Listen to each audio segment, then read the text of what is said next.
Hey, hello there. Good morning, good afternoon, good evening. Hi. Don't mind me just fixing up my screen real quick. I totally have enough time for this event. I'm gonna finish it hopefully by tomorrow. So yay for Moonshroud Requiem. I wonder what a Moonshroud Requiem sounds like. Hello. Where epiphyllums bloom and the mist slowly rolls in. Within the bloody castle brews a conspiracy that could destroy everything. Wow, so ominous sounding. This looks pretty. I like the spooky hands in the top. Ooh, they announced a new song playing this Friday. Very nice.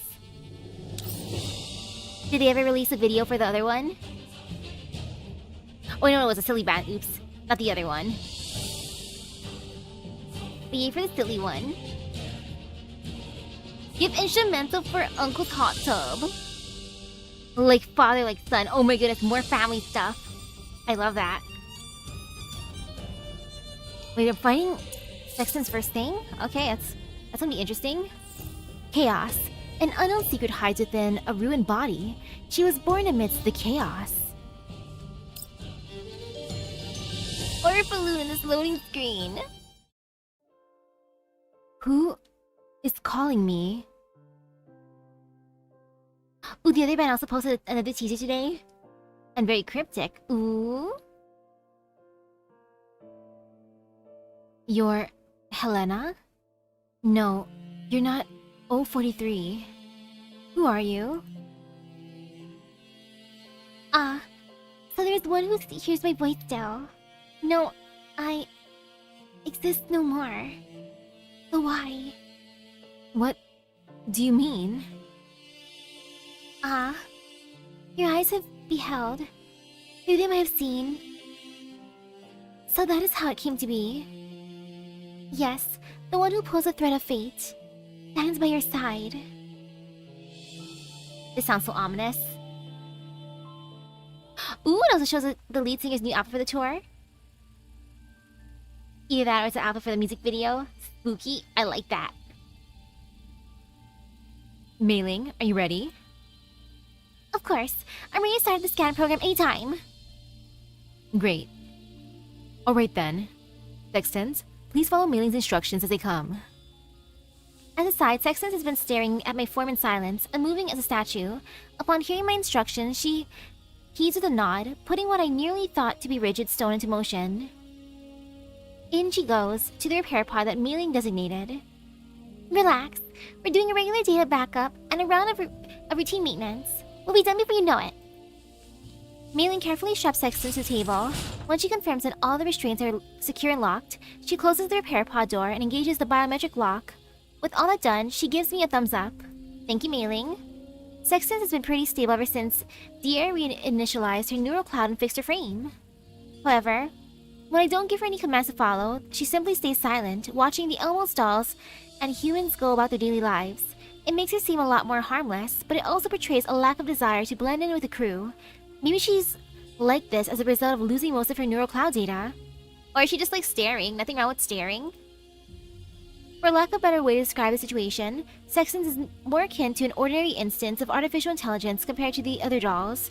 Unchanging and limited in features, only carrying out inputting commands and ad infinitum, and without the needs or the means to communicate its own will.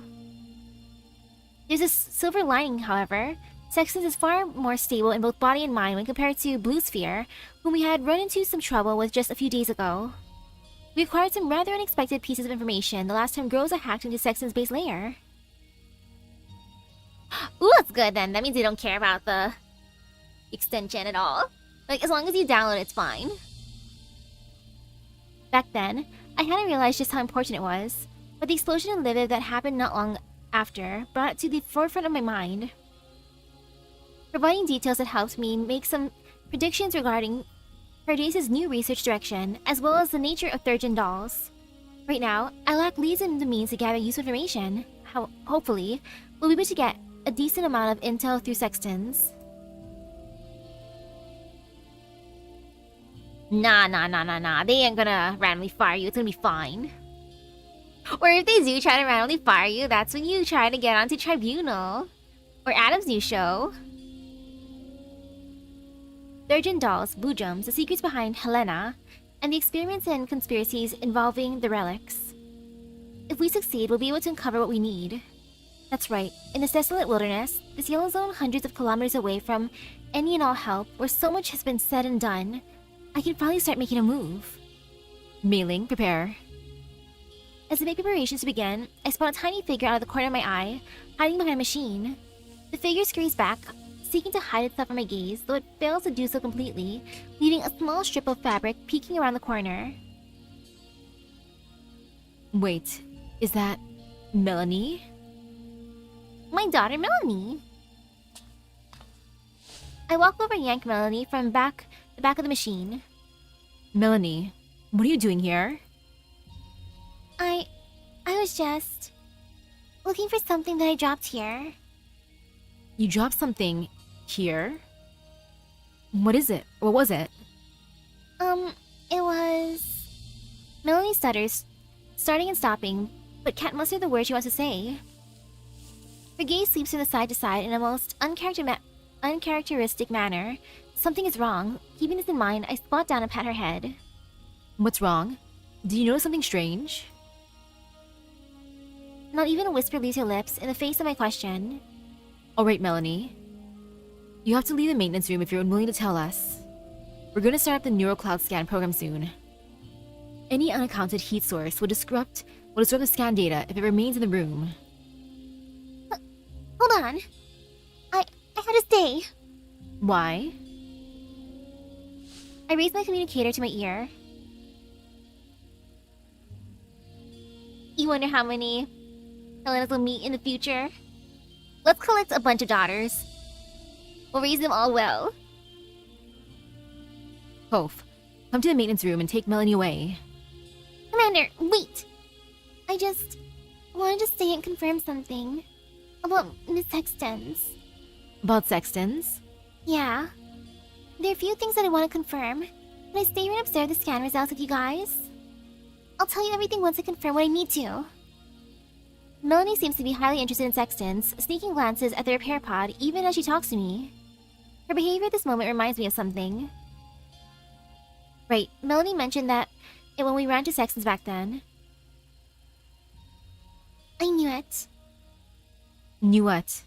Have you seen her before? Not this one, but she looks a lot like the ones I saw before. She also has signs of that fusion. Do you know what these signs of fusion are? They're from Bujum extracts. They show signs like this after fusion. That's right, Sexton started self-repairing at the end of that conversation. And it seems that Melanie and Helena's proximity to Blue Sphere had allowed her to break free last time. Maybe she really does know something critical? I look at Sextons, now asleep in the repair pod, then back at Melanie. Alright, you can stay. I look up at Mailing and give her a knowing glance. But as a reminder, the maintenance room is Mailing's territory, so everyone, including me, must follow her instructions when we are here. You must follow her every command to the letter if you wish to stay here. Understood? Here. Be a good girl if you want to stay here, little Melanie. I'll be a good girl. Great. Then let us begin.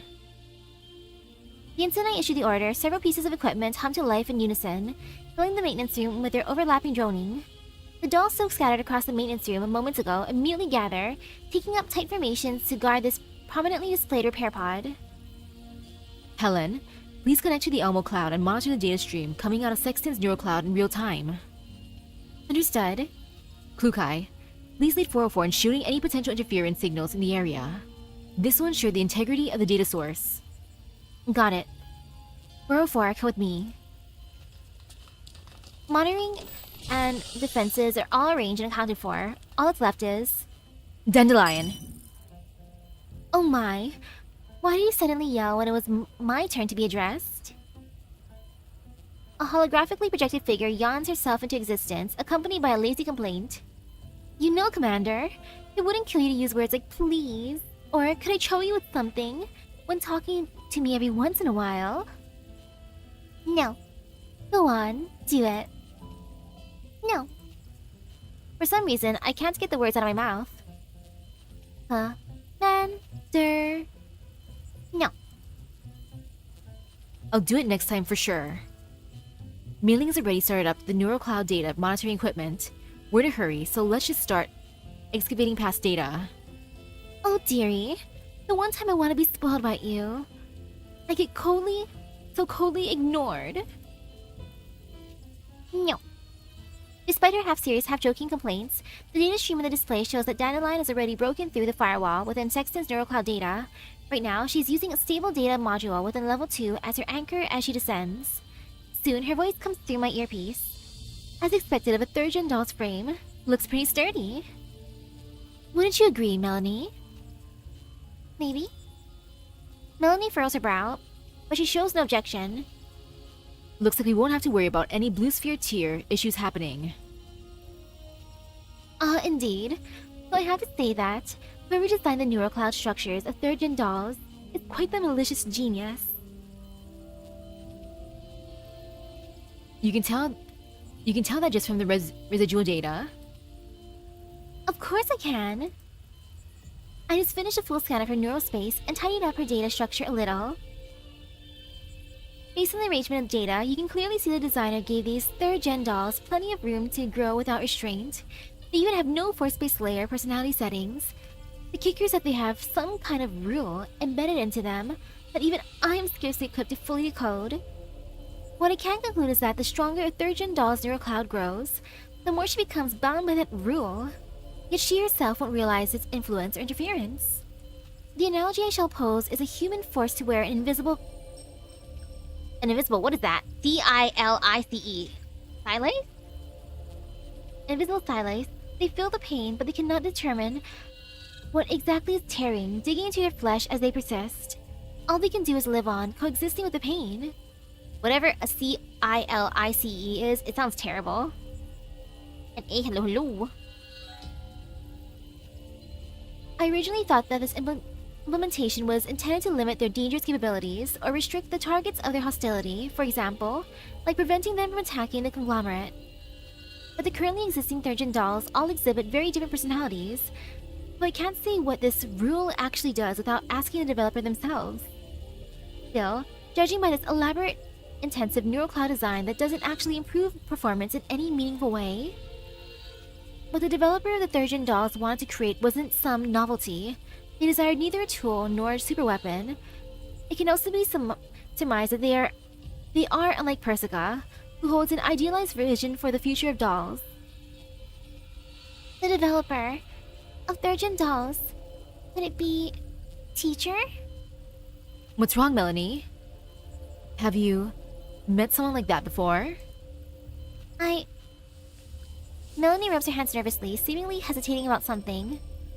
I just heard a little bit of conversation. When one of those third-gen dolls was brought to the lab, teacher once said that.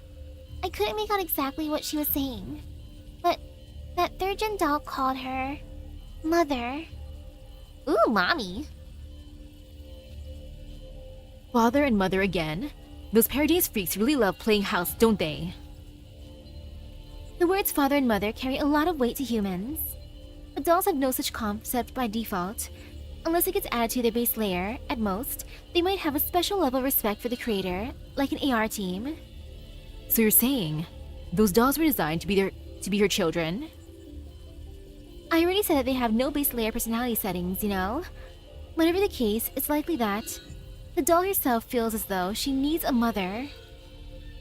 After Dandelion finishes its sentence in a thoughtful tone, she continues to drive further in order to break through the level 3 base layer restrictions. Leaning against the control panel, I find myself dwelling on her words. A chaotic mother, huh? The vision that dolls were designed to fulfill was to assist humans with inner work, an expectation that thereby set upon their creation, namely that they are to make things more efficient, thus their emotions, free will, pain, instinctual fears, and so on, were deemed irrelevant by the world. Hello. But the legendary doll designers of our era, Persica for example, built upon that foundation, sculpting their own ideals on how dolls should be. Gradually, dolls came to be regarded by humans as equals, or at least something resembling them. I once assumed that the designer of third-gen dolls, like her predecessors, simply wanted to create better, finer, stronger dolls. If not, then why would she? Heyo, All base layer restrictions have been removed. Commander, you ready to receive this torrent of data? I turn my gaze toward Helen. She's already connected her data cable to the Elmo cloud with the faint blue flickers of light dancing across her visual modules. Let us proceed. The hum within the maintenance room sharpens to an ear-piercing pitch. Even though Sexton's neurocloud was completely wiped, a considerable amount of residual data remains. As Baily works busily at her interface, my eyes follow hers, fixed on the data update log that scrolls in front of our faces. Suddenly, a string of words flashes onto the screen with a blazing red, catching my attention. Dandelion's voice soon follows this sudden entry. Aw, thank you. Hey ho! Commander, I came across something pretty interesting over here, Z's. Ah, yes, over here, Z's. Wanna check a look? Sure. What did you find? I found a strange protocol in the base layer of Sexton's neurocloud data. A protocol? Don't all dolls have those? Whether it's the Xener protocol used by Griffin dolls or the August protocol used by Sanguis Fairy dolls. She does have a basic Xener protocol, but the protocol I'm talking about isn't quite the same. How's it different? Don't be around the bush and leave me hanging in a time like this. Don't be so impatient. It's not often that I run into something I can't quite figure out, you know? I'm getting excited myself. Catching the expression on my face, Dandelion immediately drops her playful demeanor. Alright, let me come up with a fitting analogy. If we see the dolls designed using Hume's theory of our kind of new life form, for example, imagine that Hume's dolls and Persica's second-gen dolls are like animals and plants among eukaryotes, while Sanguis Fairy dolls of Lyco's design are akin to prokaryotes. No matter how different they may seem, all possible variations can be classified within the same category, cellular life forms. But third-gen dolls are like a remotely controlled swarm of nanobots. As they congregate, corral into a singular being, they can form a replica of said cellular life. But a replica remains a replica, no matter how real it seems. Are you saying that third-gen dolls aren't simply an upgrade to second-gen dolls, but something else entirely? When Dier disassembled Sexton's and Blue Sphere's frames, he didn't seem to find that much of a difference. He's mostly correct on the frames. About 90% of the parts are commercially available. Some modules are high-end and not publicly sold, at most. You wouldn't have been able to afford them in the past, and oh dearie, I guess you can't afford them right now either. Yeah, I'm broke, whatever. The frame recovered from a kush of a doll called Thea. Visually, she already looks considerably more low-spec than Sexton's and the others. Just seems like a regular elite doll. It appears the conglomerate was being quite frugal with those who couldn't make the cut for third-gen status. Including those two dolls from Akosh, the defining feature of third-gen dolls is that protocol. Hey there. You're underestimating us. Our income has gone up quite a bit as of late. That aside, what's so special about this protocol? The third-gen doll's neurocloud connects to those complex high-performance, redundancy-backed modules through the Xener protocol. That much is obvious. But that other protocol, under the constraints of the rule I mentioned earlier, translate the neurocloud's signals into nerve impulses. Said impulses communicate with an in-frame hub that controls Boojum cells, thus forming a neural network that is even more efficient than the human body. The strange power and properties of third-gen dolls all come in this protocol, which controls the frame's Boojum cells via the central hub. That much is certain at the very least. That kind of power sure begares itself. Aside from that, unlike the neurocloud, the hub provides something more like, how should I put it, instinct or reflex. That hub determines a doll's actions, and its priority is nearly on par with, or even exceeds that of the neurocloud. On the flip side, it has no capability for reasoning. It can only handle basic actions, so it can't replace the neurocloud. However, the information that a third-gen doll gains as it grows, along with her internalized thinking, all of it feeds back into that hub through this protocol, so the hub itself will grow alongside the development of the neurocloud. What it eventually becomes is hard to say at this point. So that's how it is. Did you remember something? Melanie thinks for a moment, but ultimately shakes her head. I haven't managed to recall everything yet, but I think Miss Dandelion is right. Hearing Melanie, Dandelion tilts her head to smile sweetly at me. What do you think, Commandy Poo? Want me to decrypt this protocol and see what's inside? You might just find what you're looking for in there. Maybe. Based on Dandelion's obviously insightful, tempting tone, I think for a moment, there's no way things can be that simple. So what are the risks of decrypting this? That, I don't know either. After all, this is the first time I've ever had a chance to get this close to a third-gen doll. We've always had wonderful luck, Commander. Things will surely work out in the end, even if we do run into trouble. This trouble you so lovingly foreshadow isn't going to be something you bring our way, right? Why would I do that? Haven't I been assisting you so diligently ever since I joined you? How could I possibly have any ill intent? I stare blankly at Dandelion's eyes. There, I see round pupils of perfect clarity and childlike innocence. If I were pissed as a fart, what? What a saying! I immediately sent out a message through the Elmo's voice communications. Lukai, prepare to set up the electromagnetic signal shielding and conceal Elmo's equipment signals. Groza, please lead Team Groza in setting up a defensive perimeter around the Elmo. Don't let any suspicious threat or suspicious heat sources slip past. Understood. After that, I assigned Monsoon Squad, Luchero Squad, and several other squads to deploy at our weak points. Dandelion watches me with a mildly offended expression throughout the deployment process. Oh my, Commander, do you really not trust me?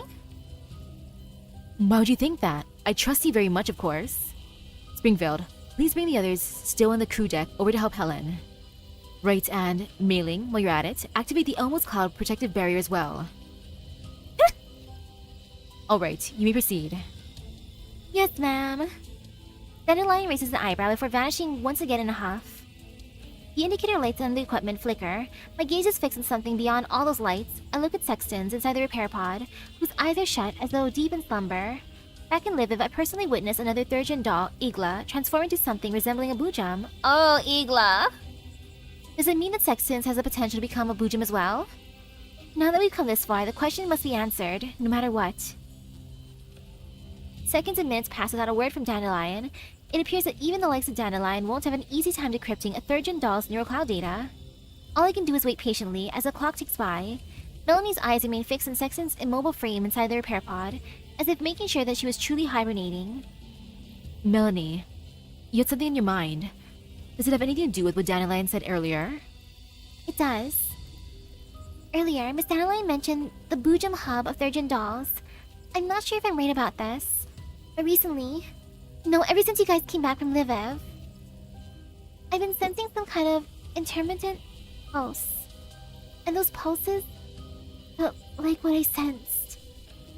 Melanie shrinks and shudders, seemingly recalling her past experiences.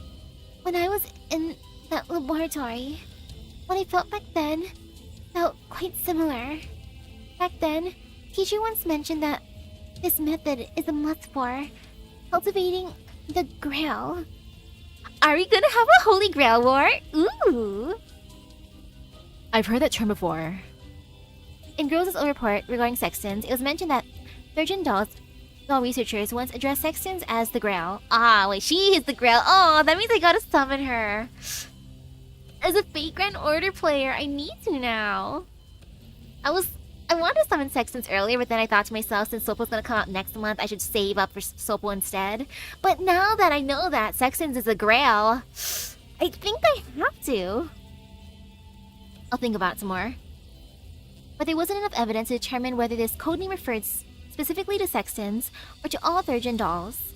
I returned to my earlier line of thinking. At first, I thought that third-gen dolls were created because either Paradias needed special combat units powerful enough to replace Naitos, or because the conglomerate wanted to produce a valuable commodity. Okay, fine then. I'll summon Sextons and get her maid outfit, all for the love of Saber Altermaid. Since she is someone who I also summoned. I love my maid, my rider. But it's difficult to mass produce that kind of Boojum technology used by third-gen dolls. Although they may be elite in many senses of the word, they cannot become weapons used to turn the tide of war. Like, I already lost the 50-50 earlier, so for Cheyenne, so that means I can get Sextons for sure. Let's just hope she's gonna be nice to me and come home before, like, it gets too close to Kitty. Combined with what Dandelion mentioned regarding their neural clouds, I developed a new hypothesis that the third-gen dolls are made to bring Paradies one step closer to the relics. The incident at Lviv supports this. Paradies still hungers for power that the relics hold. Helena and the others were created for that very purpose. But why are they using dolls for it? And why have them be under the command of the conglomerate? They risk getting killed or captured. What reasons could they have for making all these moves? Commander, this is bad. Melanie suddenly grabs my sleeve as I try to piece the clues together, looking at me with a panicked expression. What's wrong? The neural cloud scan. We need to stop it now. I thought of a possibility. Anyway, if we keep this going, we might be discovered. Discovered by whom? Could it be the ones who created you? Before Melanie can answer, Klukai's anxious voice comes through my earpiece. Commander, Warford just picked up a normal signal. The instruments indicate that the source is in Prague. Is in Prague. Prague. The red zone. Although the display log still shows the decryption is proceeding as per normal, Melanie's warning and Klukai's report fill me with a strange sense of unease. Dandelion, can you stop for a moment? It appears that something's happening outside. Dandelion? No response. Helen! Mailing, check what's going on. Checking. Meiling's hands fly across the controls at the limits of human speed. She finally gives me a response after a minute. Thank you, Mailing. Commander, remote controls aren't responding. I'm gonna forcibly cut Miss Helen's communication to the cloud now. As Mailing pulls out the lever, Helen's connection to the Elmo cloud gets severed with a sharp zzz. I quickly rush forward and catch her before she can fall to the ground. Held snug in my arms, Helen slowly opens her eyes. Commander. Are you alright? What happened in there? During the decryption, that abnormal neural cloud data Miss Dandelion mentioned suddenly began to multiply chaotically. It's multiplying like a virus right now. If we don't stop it quickly, all the data in the Elmo, and even everyone's neural cloud backups will be... Miss Dandelion is currently attempting countermeasures, but I'm afraid she won't be able to hold out for long. We need to get in and help her. Alright, let's get to work. Springfield, Jalhui, use get Zuchero Squad and Monsoon Squad to connect to the cloud and assist Dandelion. Understood. Commander, I can still help. But their normal data is buried in a well-hidden place inside a Sexton's base layer. Without me leading the way, getting there could take a very long time. I'm worried it might take too long. The urgency in Helen's eyes was unmistakable. All I could do then was nod in response. alright. Don't push yourself. Don't worry, Commander. I'll bring everyone back safely. Helen smiles as she gives my hand a firm squeeze, then turns and reconnects the transmission cable to a port on her frame. Once Monsoon and Zucheros finish their pre-connection preparations, Mailing lights up the display panel before opening the connection interface. Alright, everybody, let's do it! Thank you, Mailing. Holy cow, though. Sexton's is really bugged, huh? That's terrifying. We need everyone to help out.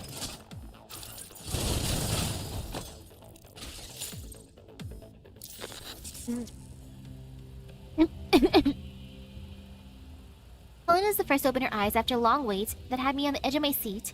One by one, the other dolls who connected to assist gradually wake up as well. In any case, thank you, everyone. It's been quite the struggle. Thank goodness! Everyone's alright! And we also managed to save the data! Mailing slumps back into her chair and exhales long and thoroughly in relief. Looks like the issue has been successfully dealt with, for now. Everything okay? Fusies, I thought I was a goner that time.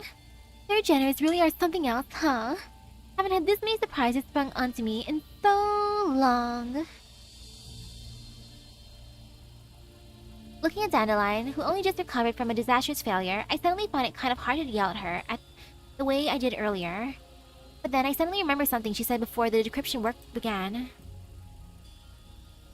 We've always had wonderful luck, Commander. Things will surely work out in the end, even if we do run into trouble. Oi, Dandelion. That accent just now, you saw it coming, didn't you? Commander, aren't you giving me a bit too much credit? The Boojum hum found deep in her base layer, the sudden EMP, those are all things that happen after, you know? And don't you forget, this is my first time working on a third-gen doll. Yeah. I still have no intention of taking Dandelion's words at face value, but now isn't the time to dwell on it. With that in mind, I turned to look at Melanie, who has now neatly folded herself into a corner.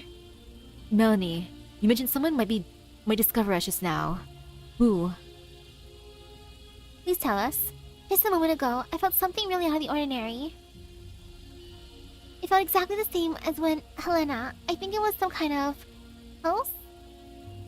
If I were able to sense Helena then the others, our companions and teacher too, she would also definitely be able to sense what just happened. So you're saying that if you're able to receive the pulse from the live incident, then they might also be able to use that kind of pulse to capture our location? Yes. Sorry, Commander. I should have thought of this sooner.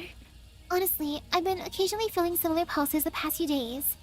It feels like someone's trying to use these pulses to sleep my mind. It must have been someone trying to search for her presence. If only I could have stopped it just now. But Sextons had already sent out her own pulse. If it really is teacher behind all this, she'll definitely have a way to find her. This is all happening because I'm too stupid. No! Ugh. Melanie's blaming herself for not warning me in time. Though I know the gravitas of the situation does warrant such a forlorn response, she's in no way at fault for failing to realize this is a possibility. It's okay, Melanie. Hello. It's okay. Ultimately, what we just discovered is mere speculation. But you've done well enough, Melanie. There's no need to blame yourself for something out of your control. Just tell me everything you can think of and any predictions you have. I'll handle the rest, okay? Bang, bang. Bang, bang. Oh, that's a lot of bang. Just as Melanie was about to speak, I hear a series of tremendously loud collisions behind me. Sextons woke up in the pod at some point and is trying to break free of the restraints. Mailing, lock down the pod door. On it. Dandelion, check on Sexton's neurocloud. Oh gee willikers, things aren't looking good at all. Her neurocloud data was already in disarray, but now it's a complete mess. I can't extract anything useful from it at all. Then hurry up and figure something out. Yeah. Dandelion tries to restore Sexton's neurocloud to normal while the latter hammers at the pod door with her fists, having broken out of her restraints. The whole maintenance room is shaken by violent tremors. A visible crack appears in the pod's double-layered, reinforced fiberglass windows. Ooh? And with the crack comes a release. Sexton's muffled voice comes through the comm. Go. What? Must go. I turn up the volume on my earpiece, doing my best to make out what she's saying. Must go back. Back to where Mother is. Oh. Snap. A flash of electric blue lights strikes Sextons in the pod. She collapses limply in an instant. Phew. Finally got that taken care of. I did pretty well, didn't I, Commander? You were fast this time, I'll give you that. If you were 2 seconds slower, Sextons would have said what she wanted to say. Aw, thank you for the praise.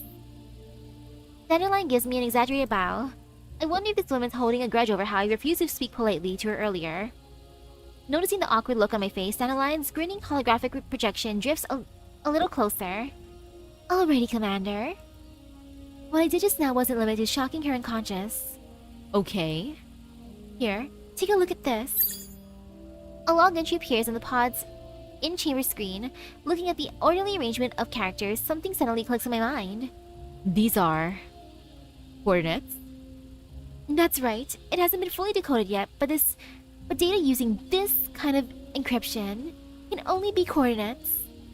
You mean you deciphered those coordinates from Sexton's chaotic neurocloud data stream just now? Though the string of data only appeared for a singular instant in time, well, from my point of view, it appeared in such a conspicuous manner that I couldn't ignore it. What do you even mean? It's nothing. Anyway, let us now have a joyful time decrypting Miss Grumpy Pants.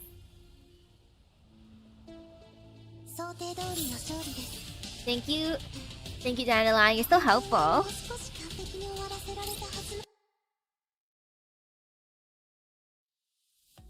I know, right? Such praise. Raid.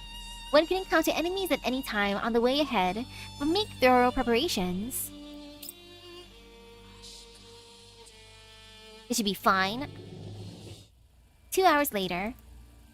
Phew, what a tedious and unnecessarily convoluted encryption method. If every cipher in the world were this devoid of aesthetics, I think technology would be really doomed. Would really be doomed. So, what are the results? Dandelion pulls up the map data on the cloud without a word, focusing on a single steadily flashing red dot. That's right, it was there. The signal the abnormal pulse we picked up earlier came from that very same direction. The coordinates that 404 detected, the signal intercepted from Sexton's neurocloud, and the pulse Melanie sensed. Everything seems to point to a single location. Could it be that the teacher Melanie spoke of and the mother Sexton's mentioned are also there?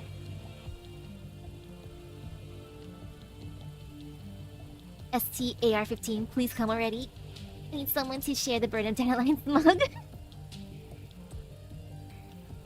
The emergence of this lead to me is what a faint, distant glimmer is to a lost traveling ship, luring me toward a certain direction at the most perfect time. Should Melanie and my suppositions prove true, then our adversaries have likely pinpointed the Elmo's location by now. On the other hand, we've sifted through and obtained a number of clues about them. The timing is too convenient, far too convenient to be a mere coincidence, but calling it a trap doesn't seem quite right. Shall we take the initiative? Commander, what do you intend to do next? Let me think it over for a moment. I sit down slowly, trying to organize my thoughts. Whether or not this information we've attained is reliable matters not. This is our only way forward. Thus, the question remains, does the Elmo's current condition and the combat strength allow me to launch an immediate investigation? Besides that, before I can do anything, I need to ask whether Melanie can recall anything else relevant. Brum, brum. Alarm suddenly blared through the Elmo. Grosa's voice comes in through the comms right after. Commander! A fully equipped, well-armed mercenary force is heading our way. The target appears to be the Elmo. Recon shows roughly 4 to 6 standard squads approaching by light assault vehicles. In addition to standard equipment, they're also carrying anti-tank missiles and machine guns. Commander, please issue your orders. That sounds terrifying. Grosa sounds anxious. I look at the radar. A large cluster of red heat signatures is closing in on the Elmo at high speed. What? Even if our position really did get compromised, they're getting here way too fast. Rosa, can you confirm the enemy's identity? They don't look much different from the units we've crossed paths with before. Most likely a group of bounty hunters. Bounty hunters? All out here in a place like this? Does one of those guys start getting their info so quick? Your old intel channels are far faster than theirs, Commander. Well, we have to add more rounds of patrol recon to the airborne beacon after this. Rosa, you're the closest. Take your team and intercept the first wave. Monsoon and Zuchero squads will move to back you up immediately. Will do! 404, we're concloaking the Elmo's radar signature. I'm guessing they only have a rough idea of our location and haven't pinpointed the exact coordinates yet. Understood. Mailing, start the Elmo's engines. We have to get ready to move. Got it. Yeah, they're speedy. Well, I guess we're moving out now. Time to go to those coordinates.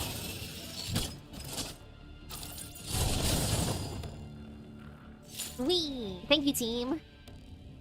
Commander, do you copy? I copy. Go ahead. We defeated the first wave of enemies. The forces that remain are currently retreating. However, the retreat seems to be a planned one, orderly and purposeful, which is why we think they might have reinforcements waiting to join up with them. It's a short distance away. I see. Helen, use the coordinates of the firefight as a radius to try and intercept the enemy's comm signals. find out what they're up to. Adversaries this well-equipped wouldn't cut any corners with regards to their cybersecurity. They'll be communicating on encrypted frequencies. I just detected a military relay beacon in their possession. They're made for encrypted communication, but I can still try to monitor the amount of information sent through them. If the reinforcements do exist, those squads must be connecting to the command unit's base station one after another right now. Alright, please do so. Phyllis springs into the action immediately after receiving my approval. Her monitoring soon produces results. As expected, all the comms frequencies being used in the area have at least 2 layers of encryption. It'll take some time to decrypt them.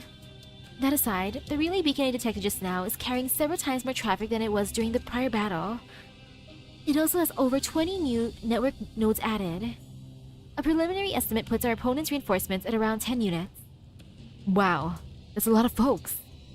Did he get my bounty or something? A wave of silence washes over the area. The dolls around me all turn to stare at me. Just joking. Groza, the enemy's reinforcements are too many. Go back right now and let Monsoon and Zuchero assist you in that. Don't get drawn into a prolonged fight no matter what. Understood. Springfield, Xiaohui. Commander, we won't make it in time. The enemy is already regrouped into a new formation and they're quickly closing in on Team Groza. We had eyes on it as well. Please give us your orders, Commander. We can hold them all for a while, Commander. There's enough time for the Elmo to retreat to a safe distance from here. I won't allow it. If we do so, you'll be cut off from supplies and any reinforcements. These enemies don't look easy to deal with. We need a more comprehensive plan. But if you don't relocate now, you and everyone in the Elmo will be at risk of attack. The Elmo's combat echelons have grown to be reliable enough. Although I have to carefully weigh the situation Groza has reported, leaving them behind is by no means something I can accept. So then I decide, let us partake in a rudimentary demonstration of firepower. I understand the situation better now. I'll update our tactical plan. Monsoon Squad, approach Team Groza and head on from northwest, executing a feint to draw the enemy's attention. Monsoon Squad acknowledges. Zuchero Squad, approach the enemy's flank from the southwest, identify weak points formed when the two enemy groups converge, and strike those points with maximum firepower. Helen will assist you in rapid location targeting. Alright, we copy. As for the Elmo, we'll stay on the outer rim of the battlefield for now and observe. We won't engage in combat unless it's necessary. We don't have much time left to react. Let's begin. The 3 squads outside respond to the enemy's offensive at top speed. Reports come in over the comms one after another. Although the enemy's firepower is immense, the dolls respond to it while under my command, quickly pulling away from their pursuers. Commander, the strike worked on our end. There's some minor disorder among the enemy's rear support. Now is the perfect moment to retreat. Monsoon Squad, what's your status? Team Groza is essentially broken free and is preparing to retreat. However, to avoid exposing the Elmo's position, we'll be retreating via a roundabout route. It'll take longer than predicted, but at least the Elmo's safety will be assured. Excellent. Good work, everyone. I'll dispatch teams to meet you all immediately. I look around at the dolls standing by aboard the Elmo. Cheyenne. I'm here, Commander. I'm hereby appointing you as temporary captain of the Elmo's Rapid Response Squad. Me? That's right. I'm going to consolidate the remaining combat strength in the Elmo into a tactical extraction team. The job will be to escort Groza, Monsoon, and Zuchero squads back to the Elmo safely. I'd like you to lead and command them for the time being. But I only just joined the Elmo. I'm not really... I humbly disagree. From what I've observed of you recently, you've plenty of combat experience and solid team coordination. It places you as the most fitting choice for commanding a temporary task force such as this. Avoid direct conflicts. Your top priority is everyone's safety. I understand. Thank you for trusting me, Commander. I'll be focusing on controlling the Elmo, so for now, I'm placing you as second in command for this whole operation. Should something unforeseen happen during the return trip, you may command the others at your discretion. In short, I'll leave on the ground situational judgments up to you. Yes, ma'am. I will absolutely live up to your trust. With tactics settled, Cheyenne departs with Basti, Chihuahua, Sabrina, and Louis. After that, Mealing keeps the Elmo at a safe distance from the combat area, just out of range of the enemy's radar. Mailing, once you see everyone break free from the enemy, you can move the Elmo in a little closer. But if we do that, we'll expose the Elmo's position. It's fine. But We're not far from the red zone. Once we've picked up Gross and the others, we can just move the Elmo near the red zone and lay low for a while. If the people chasing us truly are bounty hunters, the bounty they earn from my head wouldn't be enough to split amongst them, considering the sheer size of their all-human force. ooh, a screen glitch. Like, oh no, what happened? If they follow us to the red zone, what they get individually wouldn't be enough to cover the cost of treating radiation sickness. It's risk-reward, frankly speaking. It wouldn't be worth it for them. Then again, if they aren't simply bounty hunters, that's another situation entirely. Outside the Elmo, the sounds of combat screech ever louder and louder. Hello, hello. I monitor the status of every doll. There's Tot, ready to react the moment we run into any sudden situation. Commander, we have a bit of a situation here. Something's not right with Nemesis. We're working with the other 3 members of Team Groza to bring her back. What? Nemesis? Did she get hurt? No. Team Groza was just about to pull out of the combat when Nemesis's frame started going out of control. She can't take part in combat at all. I'm taking over her duties now to provide cover fire for Team Groza. Commander, I may not be able to hold out for very long, but I'll do everything I can to complete the task you've given me. You've done well. Cheyenne, I'm leaving command of the Frontline to you for now. Having given Cheyenne her instructions, I turn to Mailing. Mailing, how far away from Team Groza? Position on the radar shows that we are about 500 meters away. We're close enough. If we drop our cloak from this distance, the enemy should spot us in no time. Wait, Commander, do you mean? Cheyenne and the others have already finished constructing the landing zone, securing the dolls' retreat routes. Now all we need to do is divert the enemy's attention to give them a chance to break away. I'm planning to have the Elmo take that role. But it puts the Elmo at risk of getting attacked again. After all the trouble we went through to... Rest assured, all repairs will be funded and approved. No holds barred. Alright, if you say so.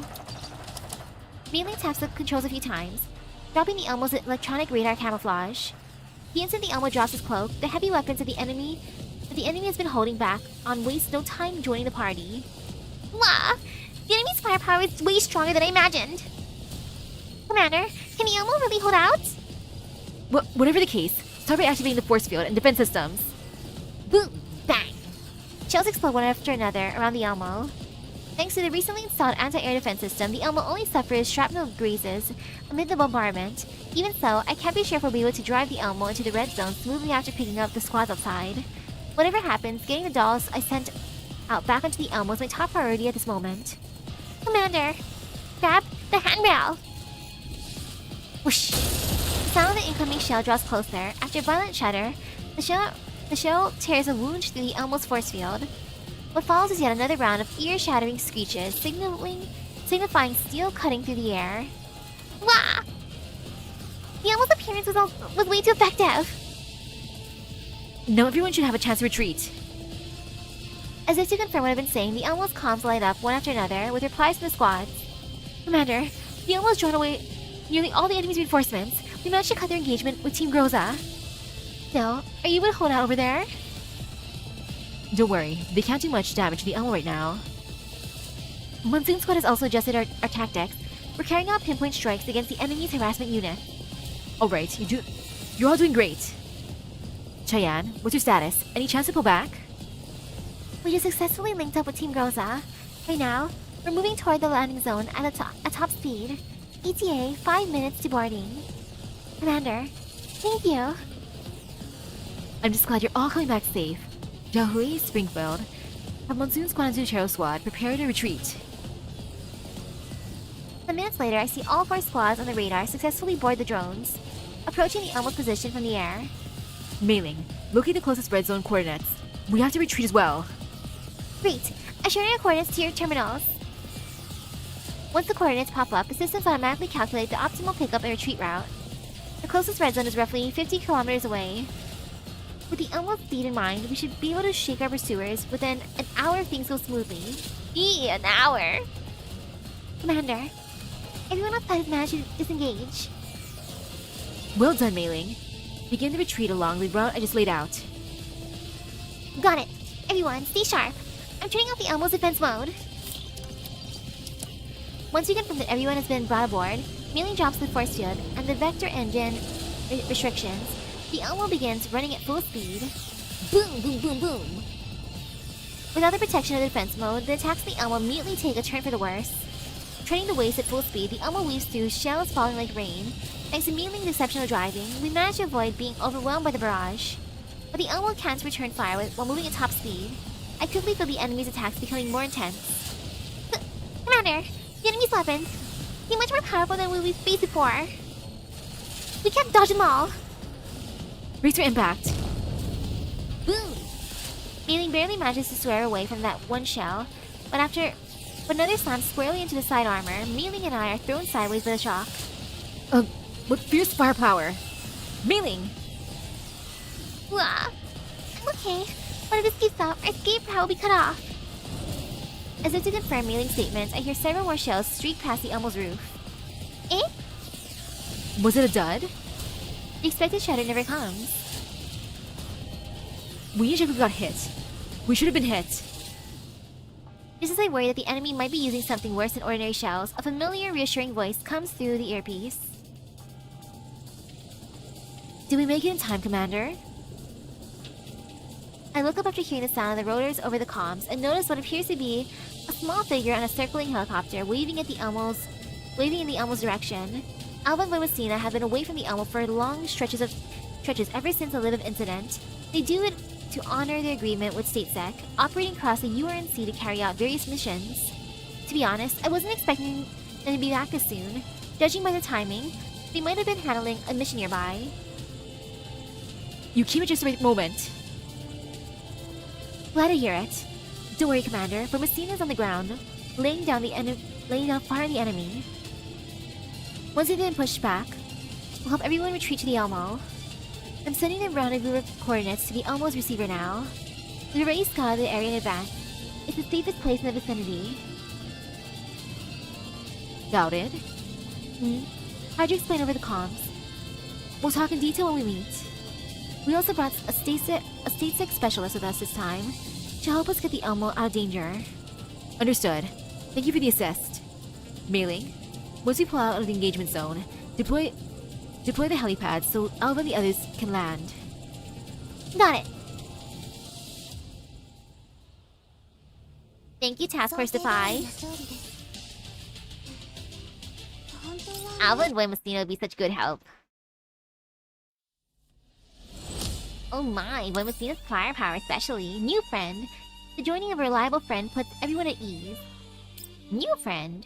And reliable friend. Commander, long time no see. Defy has returned. Messina's currently intercepting those bounty hunters on the perimeter. Once it's wrapped up, she'll come back with the others. Wait, just her alone? Even with the Elmo support, a single doll. She's just keeping them at bay. Then Breaker should be able to handle most situations encountered. While we're back at StateSec, we requested the use of some special automated equipment, which can help make up for our shortage in personnel. Combining her strength with M200 and the others. Oh right, I should call her Cheyenne now. Her squad is also helping with Messina. It's only a matter of time before we shake off those bounty hunters. It's a workable combat plan. Thank you for the help. Oh, and this is...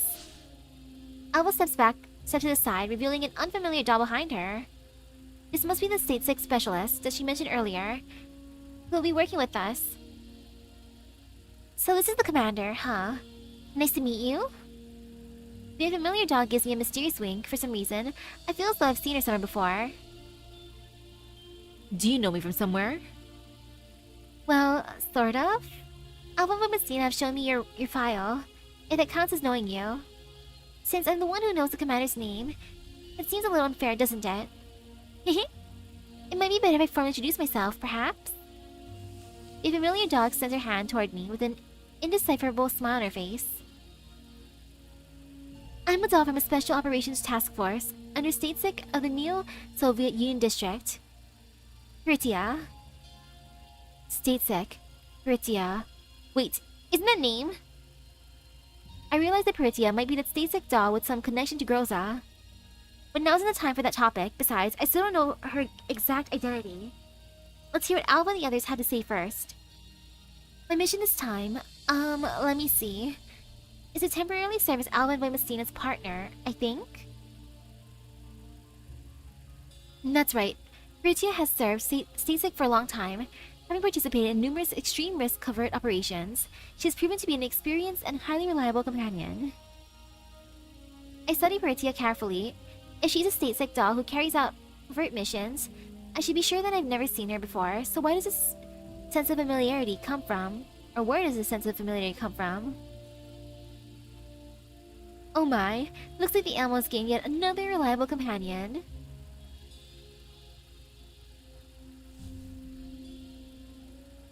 Pritia's gaze shifts to a holographic projection behind me. Dandelion sizes Pritia up, her expression carrying meaningful undertone. It is truly an honor to meet you at such a critical moment. This must be Miss Dandelion. I hit the mark, right? You've even heard of me by name? Statesec dolls really are remarkably resourceful. The ability to gather intel is a necessary skill for a Statesec doll after all.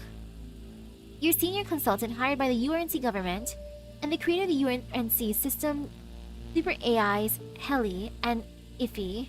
Surely, you must have been aware of this, right? So even my information can be found through Statesec's intel network, huh? Looks like I really do need to mind my words in the future. Relax, information about you has not been disseminated en masse. I just happened to obtain some accounts of your exploits through certain special channels of information. That's surprising, but that's how it is. Special channels, huh? Now I really am curious. Just how special are these channels? Are you engaging in humor with me? Sorry, I'm not very good at this sort of thing. But since you are who you are, you must have foreseen long ago they'll meet here, right? I did smell a familiar presence drawing near. I just didn't expect that we would meet in this manner. Mere fragments alone, yet they exude such a powerful pull. So this is how fate gets woven together? I'm completely lost listening to Pritia and Dandelion go back and forth. What sort of cryptic camaraderie are you two partaking in? Unexpectedly, the two of them turned to look at me simultaneously, as if on cue. Nothing? Well then, Alva, did Statesec assign you a new mission? Correct. I haven't had the chance to disclose our objective to you yet. It's okay. If you can't tell me, I trust you. Yes, you're already an inseparable part of the team, Commander. Of course you should know. We've been searching for clues related to the Lviv incident based on follow-up observations. Although Gerard and Chilovic's plan to activate the relics was stopped, our logistics personnel detected an abnormal electromagnetic pulse during that incident, indicating that something really did happen. My memory of Lviv remains different from everyone else's. Orphaloon! Alba doesn't notice my silence. She continues. So for the past few months away from the Elmo, we've been searching the Yellow Zone based on those data signatures. We captured similar signals several times, using them to locate Paradise spaces. Several months though, sheesh! Are Paradise spaces continuously emitting signal pulses resembling relic activation experiments? They are. We destroyed several small Paradise spaces deep in the Yellow Zone based on these clues. Ooh, she'll finally meet Krolik again, eh? Every last one of them was conducting Boojum production, without exception. Combined with those records left by our fallen Statesec comrades, we can confirm that Paradise is mass-producing Boojums in a deliberate manner, and they are gathering them to achieve some specific purpose. So they aren't making Boojums just to expand their forces. Have you found anything else? Unfortunately, all we have is some recorded footage. None of the investigators survived. These incidents have caused quite the stir within the URNC. Large-scale operations may begin soon. Miss Neil and Kevin encouraged us to pursue our investigation through other channels for now. I remember now. You mentioned earlier that they helped retrofit Romacina's armor. I found myself caught up in a brief moment of nostalgia upon hearing the names of those two individuals. It's been 10 years. I wonder how they look now. Indeed, we began to contact them more frequently after the Liv incident. They both believe that these fluctuations are unusual prelude to something. But as the URNC stands now, these matters cannot be made public under the name of Paradius crimes, nor can an investigation be opened on those grounds. So you guys traced those clues all the way here? We did, about 12 hours ago. We detected an abnormal electromagnetic pulse from a nearby red zone. After analysis, we found that it shares a similar signature as the previous pulses. That pulse is the strongest that's been recorded since the Liv incident. Because of that, we applied to StateSec for Emergency Response Authority, since its mission required entrusting the red zone and demanded careful action. The higher-ups dispatched Parity to assist us, in hopes that we could start investigating the source of the pulse ASAP. We're on our way to the source when we spotted the battle you guys were engaged in. Now that you mention it, we did just detect something similar. You picked up on it too, Commander? I gave Alva a brief account of what happened earlier. Abnormal coordinates retrieved from a third-gen doll's neurocloud. So, Commander, you're investigating the third-gen doll you have in your vehicle? I just want to find leads on Paradius. The two of you experienced the incident and live it with me. You understand what the connection between third-gen dolls and Paradius? I do, but... Alva pauses to think for a moment. When she speaks again, there's hesitation in her voice. Commander, you should know, although Womacina and I have left StateSec, we still collaborate with them due to a great number of unfulfilled contractual terms. So, we have access to certain pieces of internal information. Although its incompleteness might trouble you, I still feel that I should disclose some intel to you. Opinions on you are not unanimous within StateSec, Commander. Is that so? What are they saying? Only in turbulent times would a woman like her would be deemed a hero. In times of peace, such women would be placed under the category of destabilizing factors. That was how the gentleman answered me when I asked. Even though Womacina, Lorelei, and I have all successfully provided proof of your innocence, it remains a fact that your influence on the world is growing.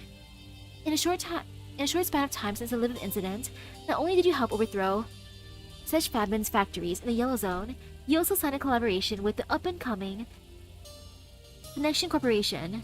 These developments cannot be concealed, and more people will turn their attention to you, inevitably. If it were just that, StateSec would be glad to see your influence in the Yellow Zone grow stronger. When your influence becomes entangled with matters concealing the relics, the dissenting voices grow louder. Other than Helena, the fact that there's a third-gen doll in the Elmo makes it difficult for you and your supporters to keep proving that you are innocent. StateSec may turn a blind eye to certain things internally, but this particular issue is a rather crucial one. If our adversaries find a need, they could use this as a pretext to apply a far greater pressure.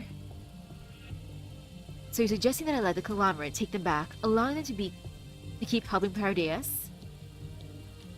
Commander, you should know that we would never suggest as such. Defy Kalina and the former Griffin dolls who fought alongside you. It's a no-brainer that we trust you. However, within the URNC, such individuals are lacking in number, which is why that gentleman wishes to better understand your current intentions. As a fugitive wanted by the URNC, I assume my intentions no longer mattered. No, they do matter, not just to that gentleman. It matters to me and to Defy as well. Commander, Ange left us, and it was not because she did anything wrong. There aren't many people like you left in this world, Commander. We can't afford to lose any more. Alva, I understand your concerns, but third-gen dolls are the strongest lead I have. I know this is risky in every sense, but if I let such obstacles make me hesitate, things like that livid incident will happen again and again. Whether it's destroying Paradise Labs, investigating Thirteen Dolls, or the debacle I caused in Makosh, I realize that so long as I do something, there's a possibility that I can improve the lives of those I hold dear, even if it's only by a little. That's why I want to keep moving forward on this path, whether I'm labeled a hero or a criminal. These are things I've wanted to do for a long time. Thanks to that warrant from the UNC, my reservations have been completely cleared away. We've already reached the worst case scenario, so why not just go all out? And as for Ange, who you mentioned earlier, you could say that the things she once did pushed me to make a decision.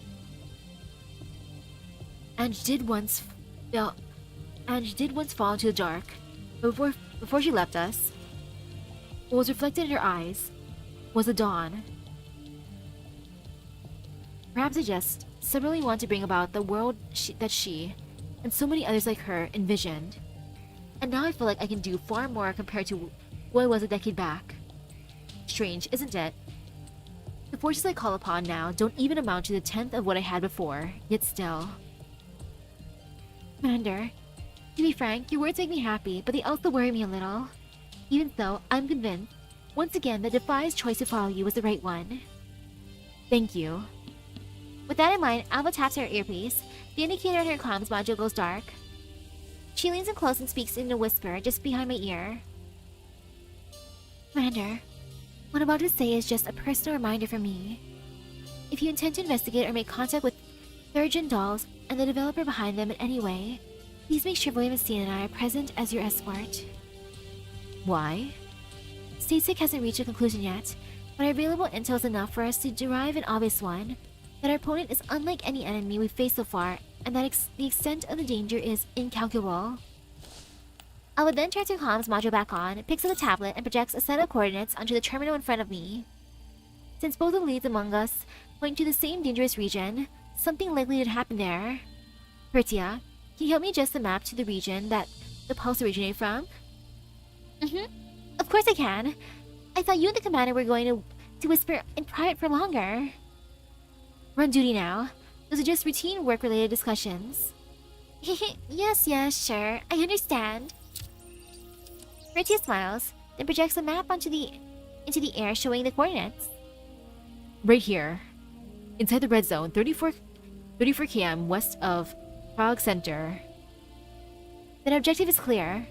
Commander, we should now... I was about to say something, but she's cut off by sudden commotion.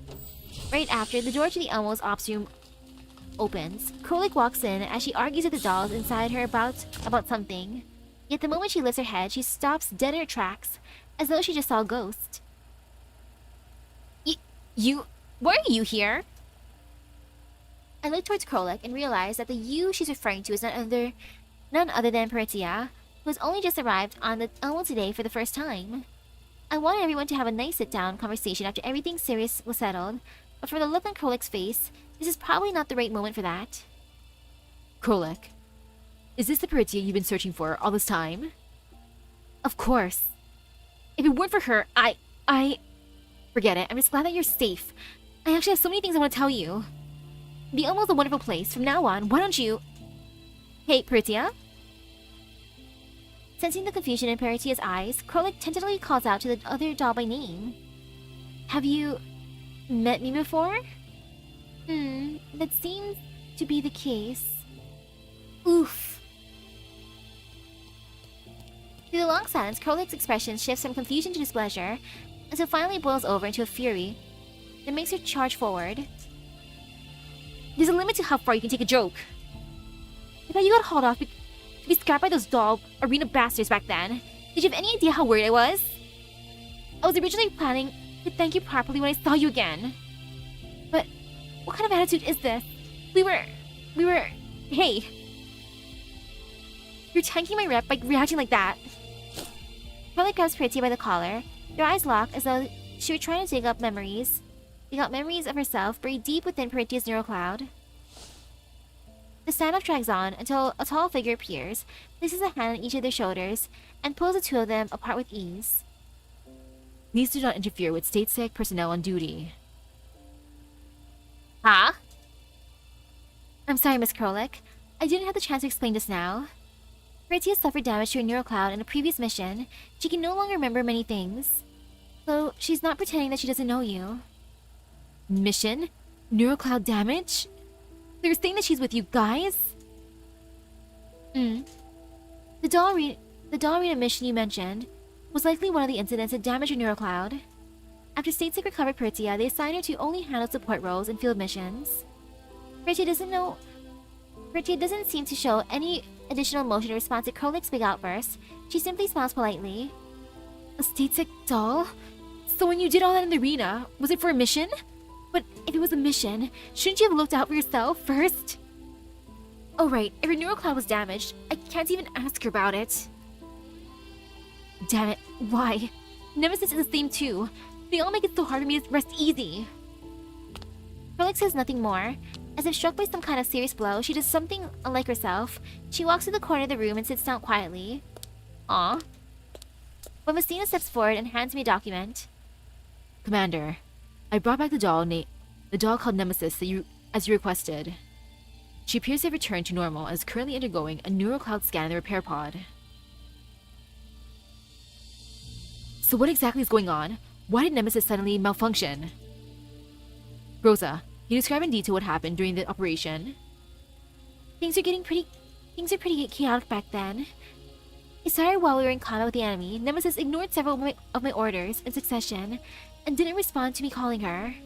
I assumed Nemesis had been pinned down by the enemy fire and sent Krolik to break her free.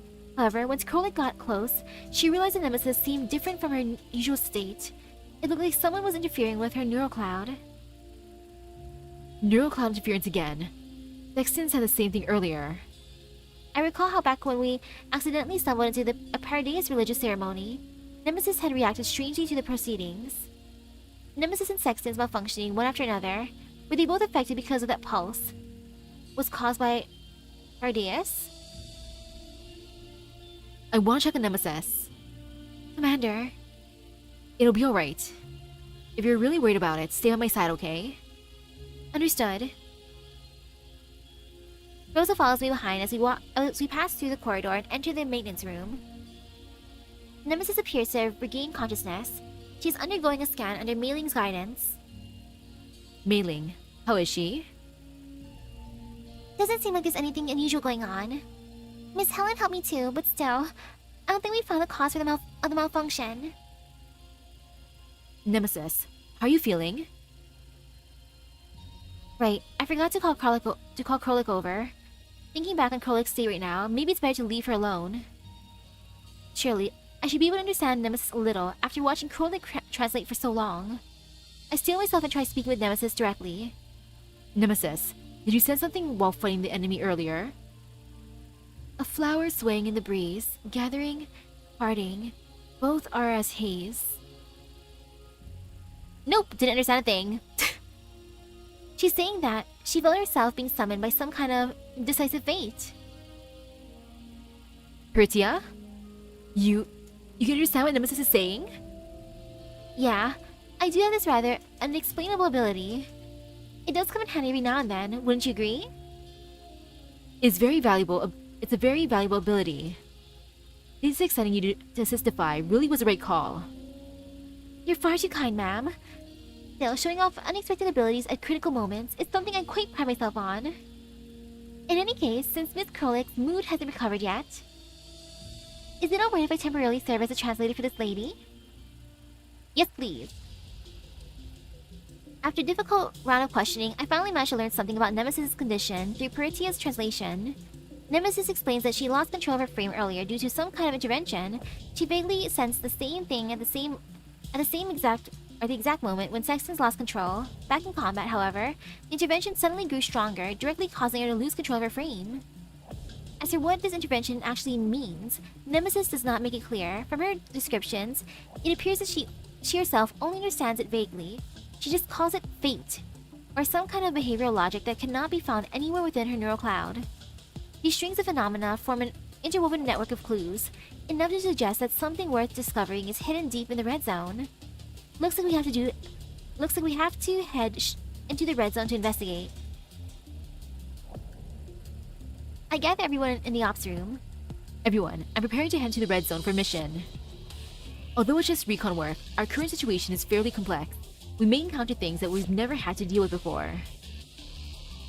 I'll be drawing up a list of those participating in this mission, based on capability, but also based on your willingness to participate.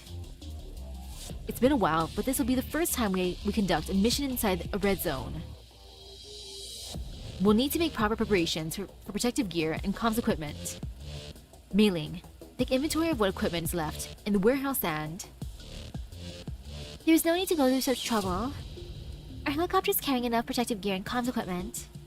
Commander, would you be willing to let us join your task force? Of course. That would be wonderful. Then we'll inventory the equipment for this mission. Please inform me of the team size and equipment specifications in a short while. Alright, then let us let her go as return to the Elmo sunset. Oh nice! They're gonna supply the equipment. I appreciate that a lot. Sensing, a quiet echo links a pair of lonely islands in the depths of the sea. How romantic sounding. Let's see how this goes. Alvin and Messina are in the refitting room, checking out the equipment list for the upcoming mission. I take the chance to finalize the personnel coming on this mission.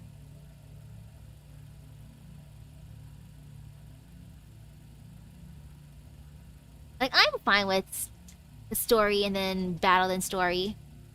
I feel like that's most games. So this point I'm kind of used to it.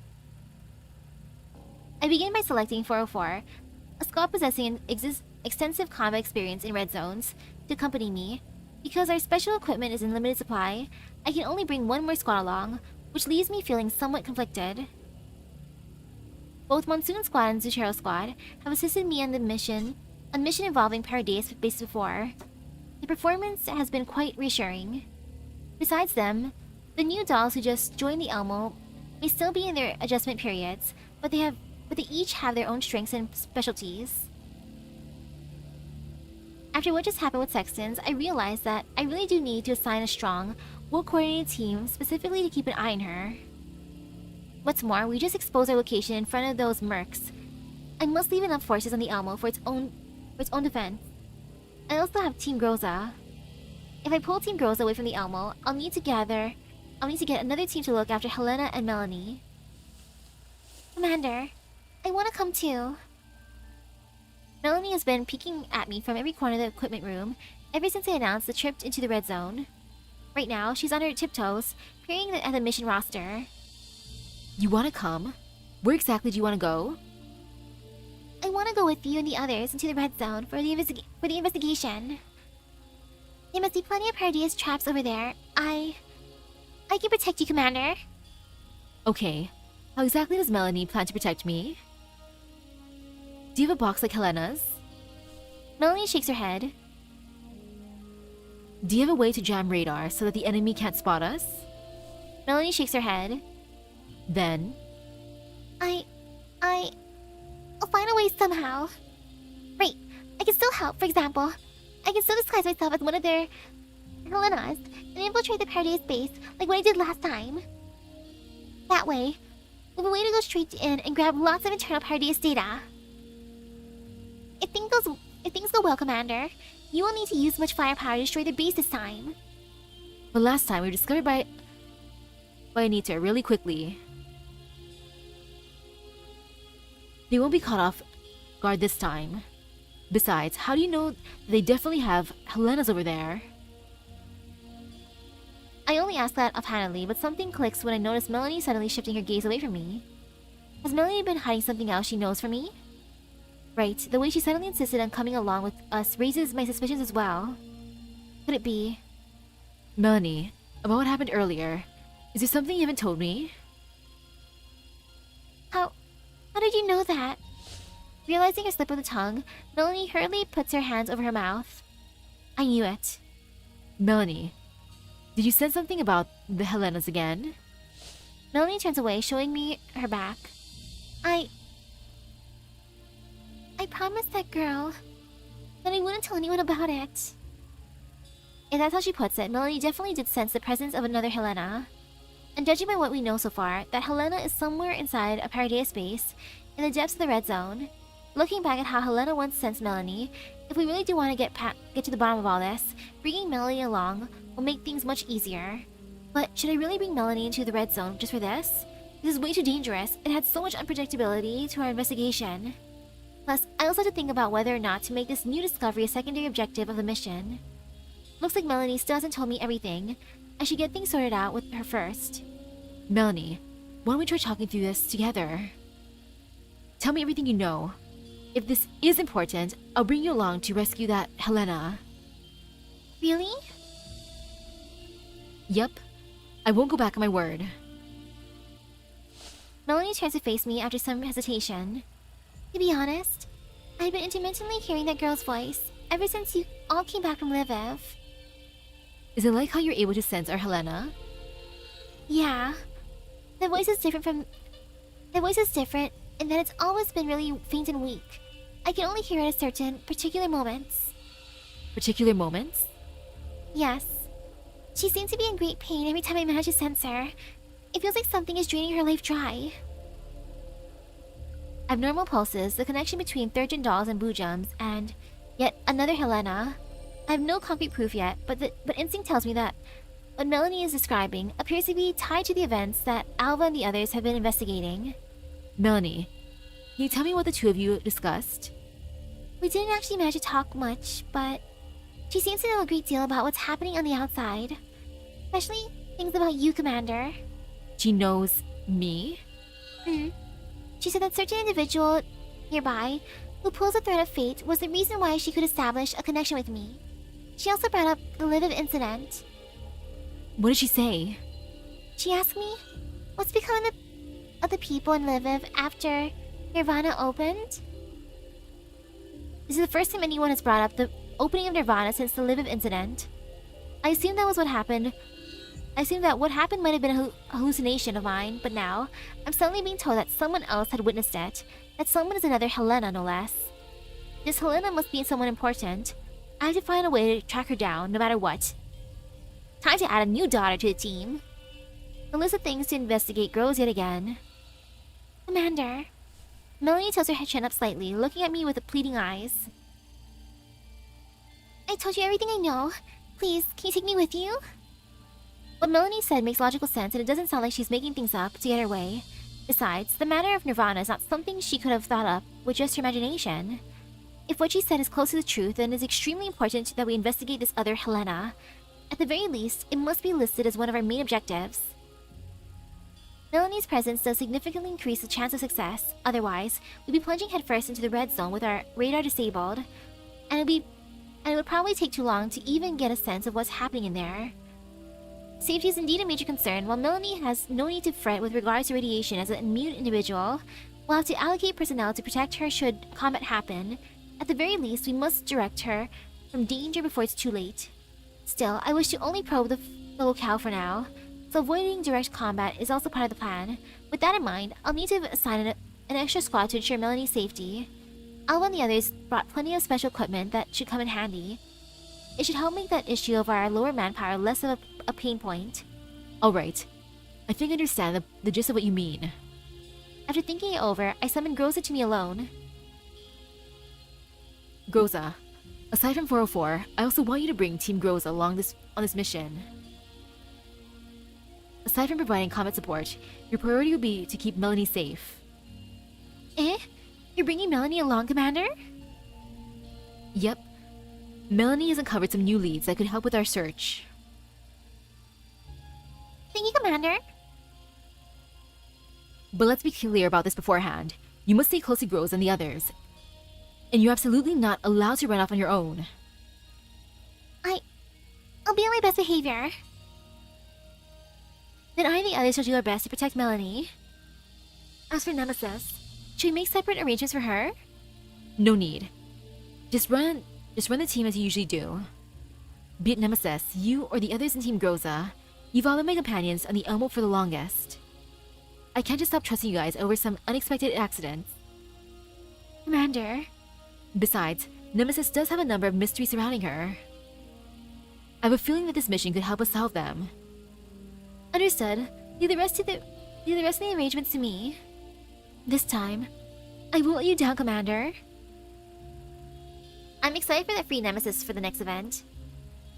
With the roster set, when Messina goes to the helicopter to bring down the equipment for the mission, while taking stock of our equipment inventory, I noticed that aside from basic protective gear, we also have plenty of special equipment that will be hard to find, even on the black market. Commander, when we face extreme collapse radiation levels as we enter the red zone, please wear the protective suit well and equip the radiation isolation device. Alpha picks out a protective suit from the equipment pile and hands it to me to try on. Its surface gleams with a strange sheen, as if it was sprayed with some kind of protective coating. I put on the protective suit and try moving around. Ow, it's suffocating. So tight. It's kind of hard to breathe. Alpha notices my discomfort. She scrambles to explain. Sorry, Commander, since this is an important impromptu mission, we didn't have time to custom order one. So we'll have to ask you to bear with Neil's gear for now. It's okay. I'm fine. What, is Neil really tiny or something? Alva walks over to loosen some of the straps around my torso and joints.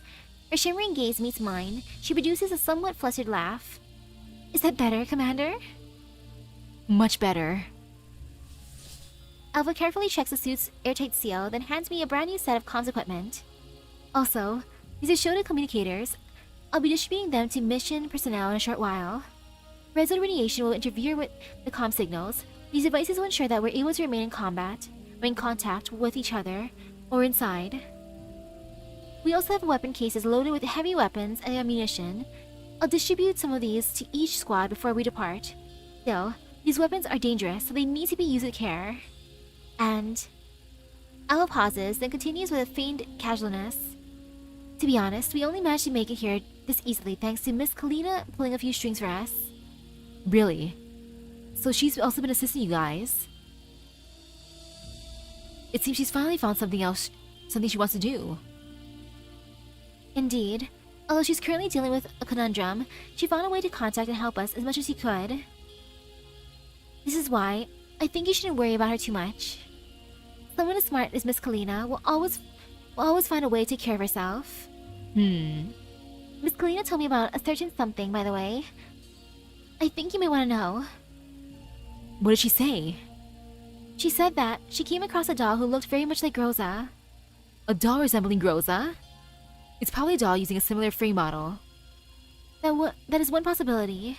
However, Miss Kalina specifically brought it up because the doll's combat capabilities are extremely strong. It's very likely a third-gen doll. So it looks like a third-gen doll. So it looks like a third-gen version of Groza? Got it. I'll keep that in mind. Commander, all personnel participating in this mission has been equipped and the relevant gear has been distributed to the squad leaders. It is time for us to head out. Yay for the red zone exploration. Let's see how this goes. And we're taking your daughter Melanie along. Let's protect the VIP daughter. Thank you, Melanie.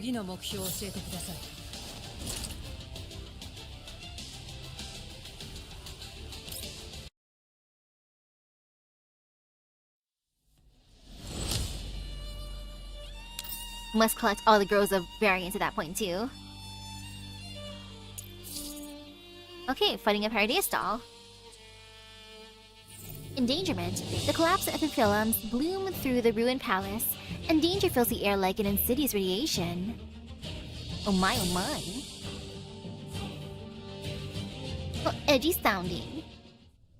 The sky darkens as the Elmo approaches the red zone. Our radar fails entirely 2 hours to the red zone. To prevent intense radiation from damaging the Elmo's electronic equipment, I decided to lead the mission team on foot into the depths of the red zone, while Mailing pulls the Elmo back to the edge, awaiting our contact. The landscape is a barren waste, with only sparse remnants of the tree trunks and dry grass strewn about. Here, a deathly brew wreaked its ghastly vapors upon this plain, rendering unto all life who unwittingly drank an inglorious end. Thy name was collapse, and life fell in twain. As with death, we see naught but silence. 3 hours later, we finally cross a indistinct boundary zone and are greeted by the red zone's iconic, ominous scenery. The very culprit that drained all life in this place. A vast sea of collapsed epiphyllum, known as Hell's Paradise. Yo, Hell's Paradise is a fun read. What a fun manga. Hello, hello. At some point, our signals completely vanished from the radar. Aside from internal squad comms, our surroundings are as quiet as an empty void. Nothing here can prove our existence aside from our own physical sensations. Beneath our feet, the translucent radiation dust-stained petals shimmer with a faint glow, akin to cooling embers. I smell metallic, ionizing odor spreading through the air around me, even through my protective suit. Ew, stinky! Commander, watch your step. Try to avoid those flowers as we move forward. Underwrist just took a reading. The radiation near the flowers is more than a dozen times higher than the surrounding area. The epiphyllums are currently in their absorption phase. Let's hurry through. What Underwrist refers to is one of the defining traits of the collapsed epiphyllum. They interact with the collapsed radiation in the environment, absorbing it under certain conditions, releasing it in others. Hello, hello! The Project Eden I intervened back in Lviv hope to use such principles for energy generation. The technology has since become a secret known only to me.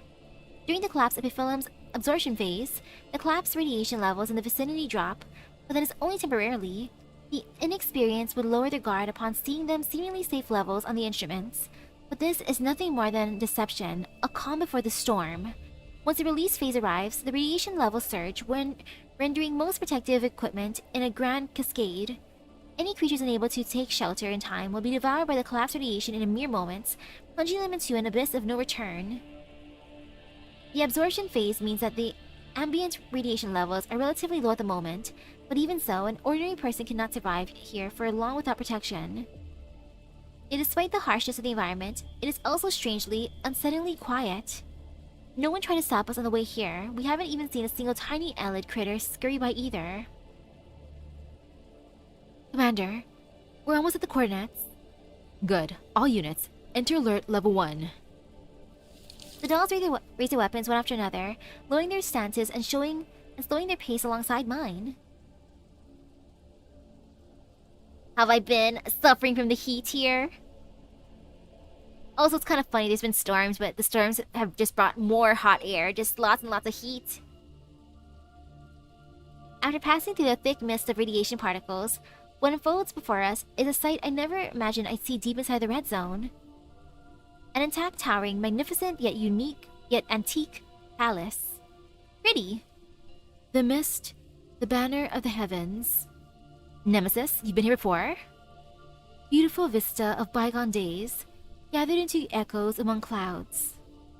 Looks like this place has stirred some of Miss Nemesis' memories.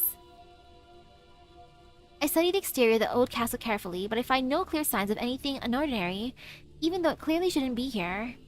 An ancient structure of a bygone era, the spires that adorn its towers have long since crumbled, leaving jagged hollows that spear the sky. The narrow arched windows are but hollowed eye sockets, some yet filled with remnants of their stained glass sclera that faintly glimmered with the dusk's fair embrace.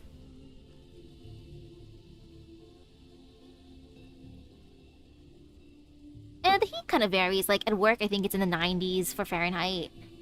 Right now, my room at 8:36 p.m. is 82 degrees Fahrenheit, which isn't too bad overall. But I prefer it being a little bit lower. Like, come on, nighttime weather. You know you want to get a little bit cooler, please. Just a bit. The heavy main doors lie open, no longer withholding their bounty from the world beyond. The iron that clad its hinges has rusted so thoroughly that it has painted the wood with haphazard strokes of oxidated crimson.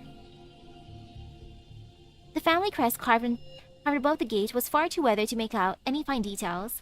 All that remained was the rough outline of the shield that made its center. Truthfully, I feel uncertainty boil from within my core. Was this a mere mirage that has been invoked by the collapse that encompasses us us all at this very moment? Nothing but an irradiated midsummer night's dream? Commander, this is the place. I can feel it. The girl's presence. We're getting closer and closer.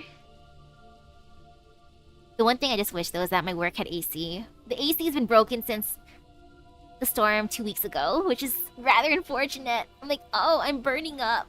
But I must go to work. I must do it for the gacha fund. Melanie raises her hand high, pointing in the direction of the castle. The coordinates on the offline map also point right here. Then let's get closer. With the dolls raising their weapons as the vanguard, we cautiously approach the massive building before us.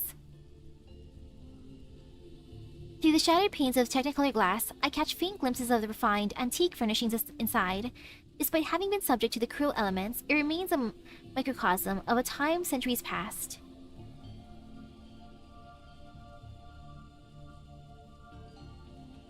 Ooh, the event so far feels so much like a main campaign. Like, it's cool, it's fun.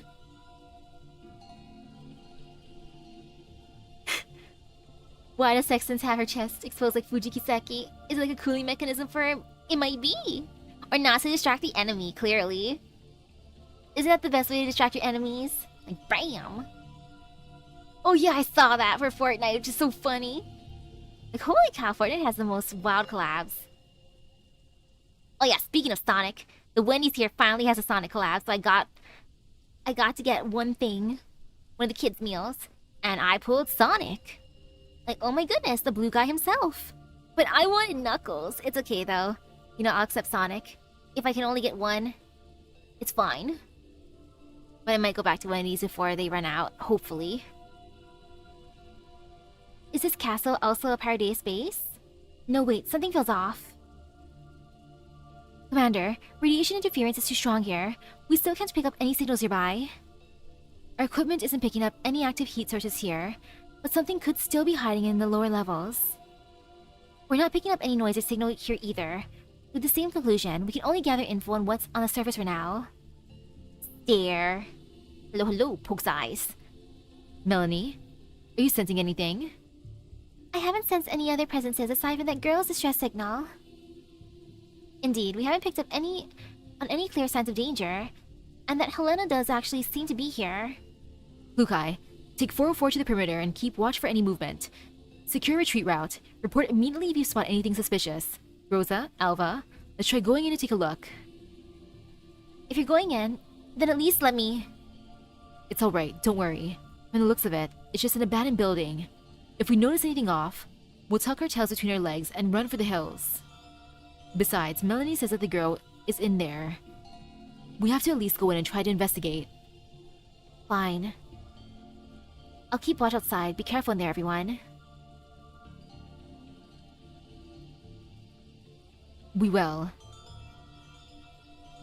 Alva, Groza, let's go. Once we approach the rust-spotted door, Rosa takes the lead, becoming the first to step through the doors of the castle. Silence, absolute silence. The alarms that had been as if consciously expected do not blare, leaving part of me feeling rather unsated. Our arrival is met only by the ominous silence that shrouds the heart of the red zone. We push the doors open and take a step inside the castle. Oh, it's pretty in here.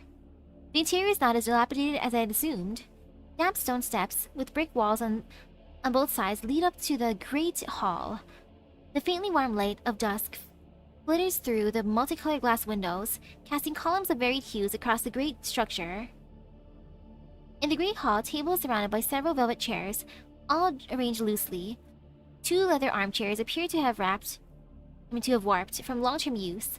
The leather is polished to a shine, suggesting that someone once lived here for a long period of time. The castle appears to have been used after the war, for a long time too. Maybe this area only became a red zone recently? It'd be great if we could find some records about it. Melanie, are you sure this is the place? I am. I still can't pinpoint the exact location, but... I look around. Searching this whole castle will take too long. Let's try to wrap this up ASAP. We can't linger here for too long. Alva, you guys search the upper floors of the staircase. Rosa, we'll go through the corridor over there, over here, and search the rooms in the back. Understood. After splitting off from Alva and the others, Team Rosa and I move down the corridor and into the back of the castle. This area appears to be made up of several bedrooms. After confirming that there are no sounds inside, I pull on the brass handle of the room nearest to me. The room is decorated similarly to the reception hall, but the moment I push open the door, The scent of dust and faint mildew hits my nose. Ew, it smells like work. Gross. Aw, man. A stark contrast to the candlelit air of the Great Hall. Nasty. The room isn't very spacious. Its furnishings simple. Half the space has been taken up by the bed. Several stacks of document line the desk. Their tabs already yellowed. Ooh, papers. Mysterious papers. And yeah, we're using Melanie to help track down the other Helena. A forgotten corner of this grand castle, it seems. Look around for any useful documents left here.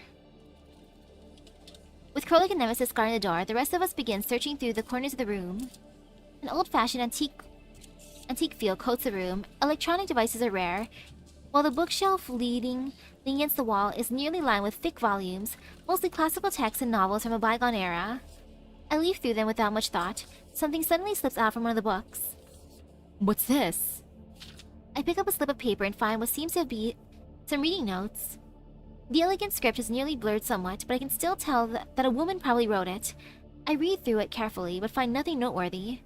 The signature reads, Elif N. It seems to be the owner of this book. I pocket the note and prepare to continue searching when I hear Cole from the other side of the room. Commander, I found something interesting under the bed. I move over and see Cole holding up a battered terminal with her hand. Ooh. Can it be turned on? Let me try. Wolf tries pressing the power button, but the screen flickers on for only an instant before going dark again. It ran out of battery. I could try connecting it to me for a bit, though. Wait, don't do that yet.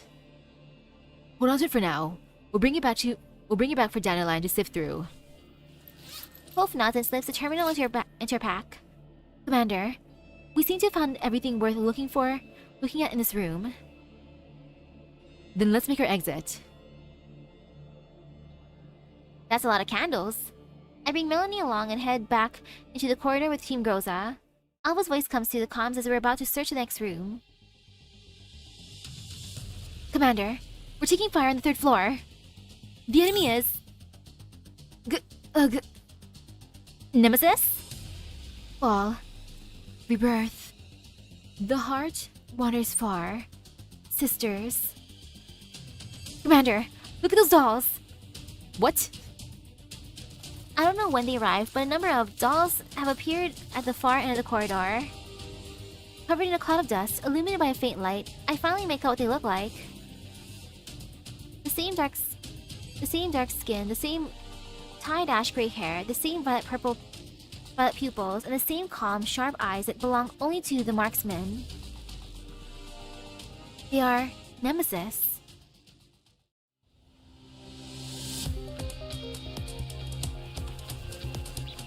Our Nemesis looks cooler. But I wouldn't mind keeping more Nemesis.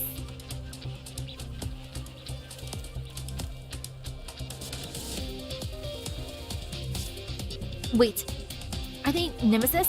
Nemesis too? It doesn't matter. Right now they're enemies. Eliminate all dolls. Order received.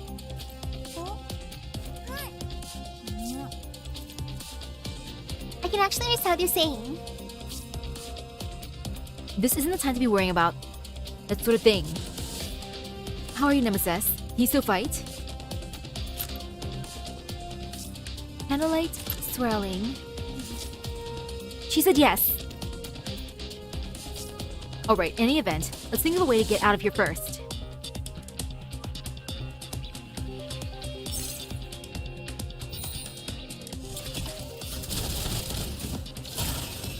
Ta-da!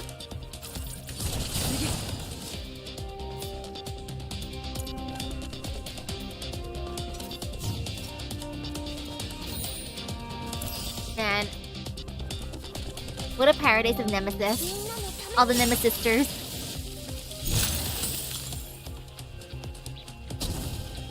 So wow, these ones can talk normally.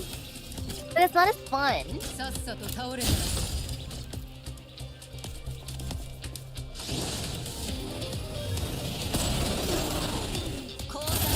good for communication, but the way ours talk is fun. I like how poetic and cryptic she is. This way, Commander! After temporarily fending off the dolls who look nearly identical to Nemesis, we find the main entrance that we entered from to be shut. Thus our only option is to take the stairs deeper into the castle in search of another way out. The remaining enemies keep chasing us without end. Defy catches up to us, and so that Team Groza can cover Melanie and I as we fall back to a safer position behind the lines. Hope and Krolik turn around a corner. After confirming that the area ahead is safe, they push open a narrow oak door beside them. Oh no! It's a dead end! Endless stairs, revolving. Reach the first shadow. You mean, there's a way out from here? Krolik stares at Nemesis skeptically. Nemesis gives her an affirmative non-return. Krolik begins running her hands along the wall opposite the room before tapping out a rhythm on one of the bricks. There it is. Commander, there's a hidden path here. Should we go in? I look at Nemesis, her gaze wavers not. Let's go in and take a look. Rose and Krolik carefully but swiftly open the hidden door built into the brick wall. Oh, it's a lab.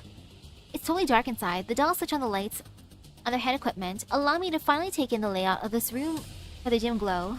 I suddenly get this feeling that this layout feels kind of familiar, but I can't remember where I've seen it before.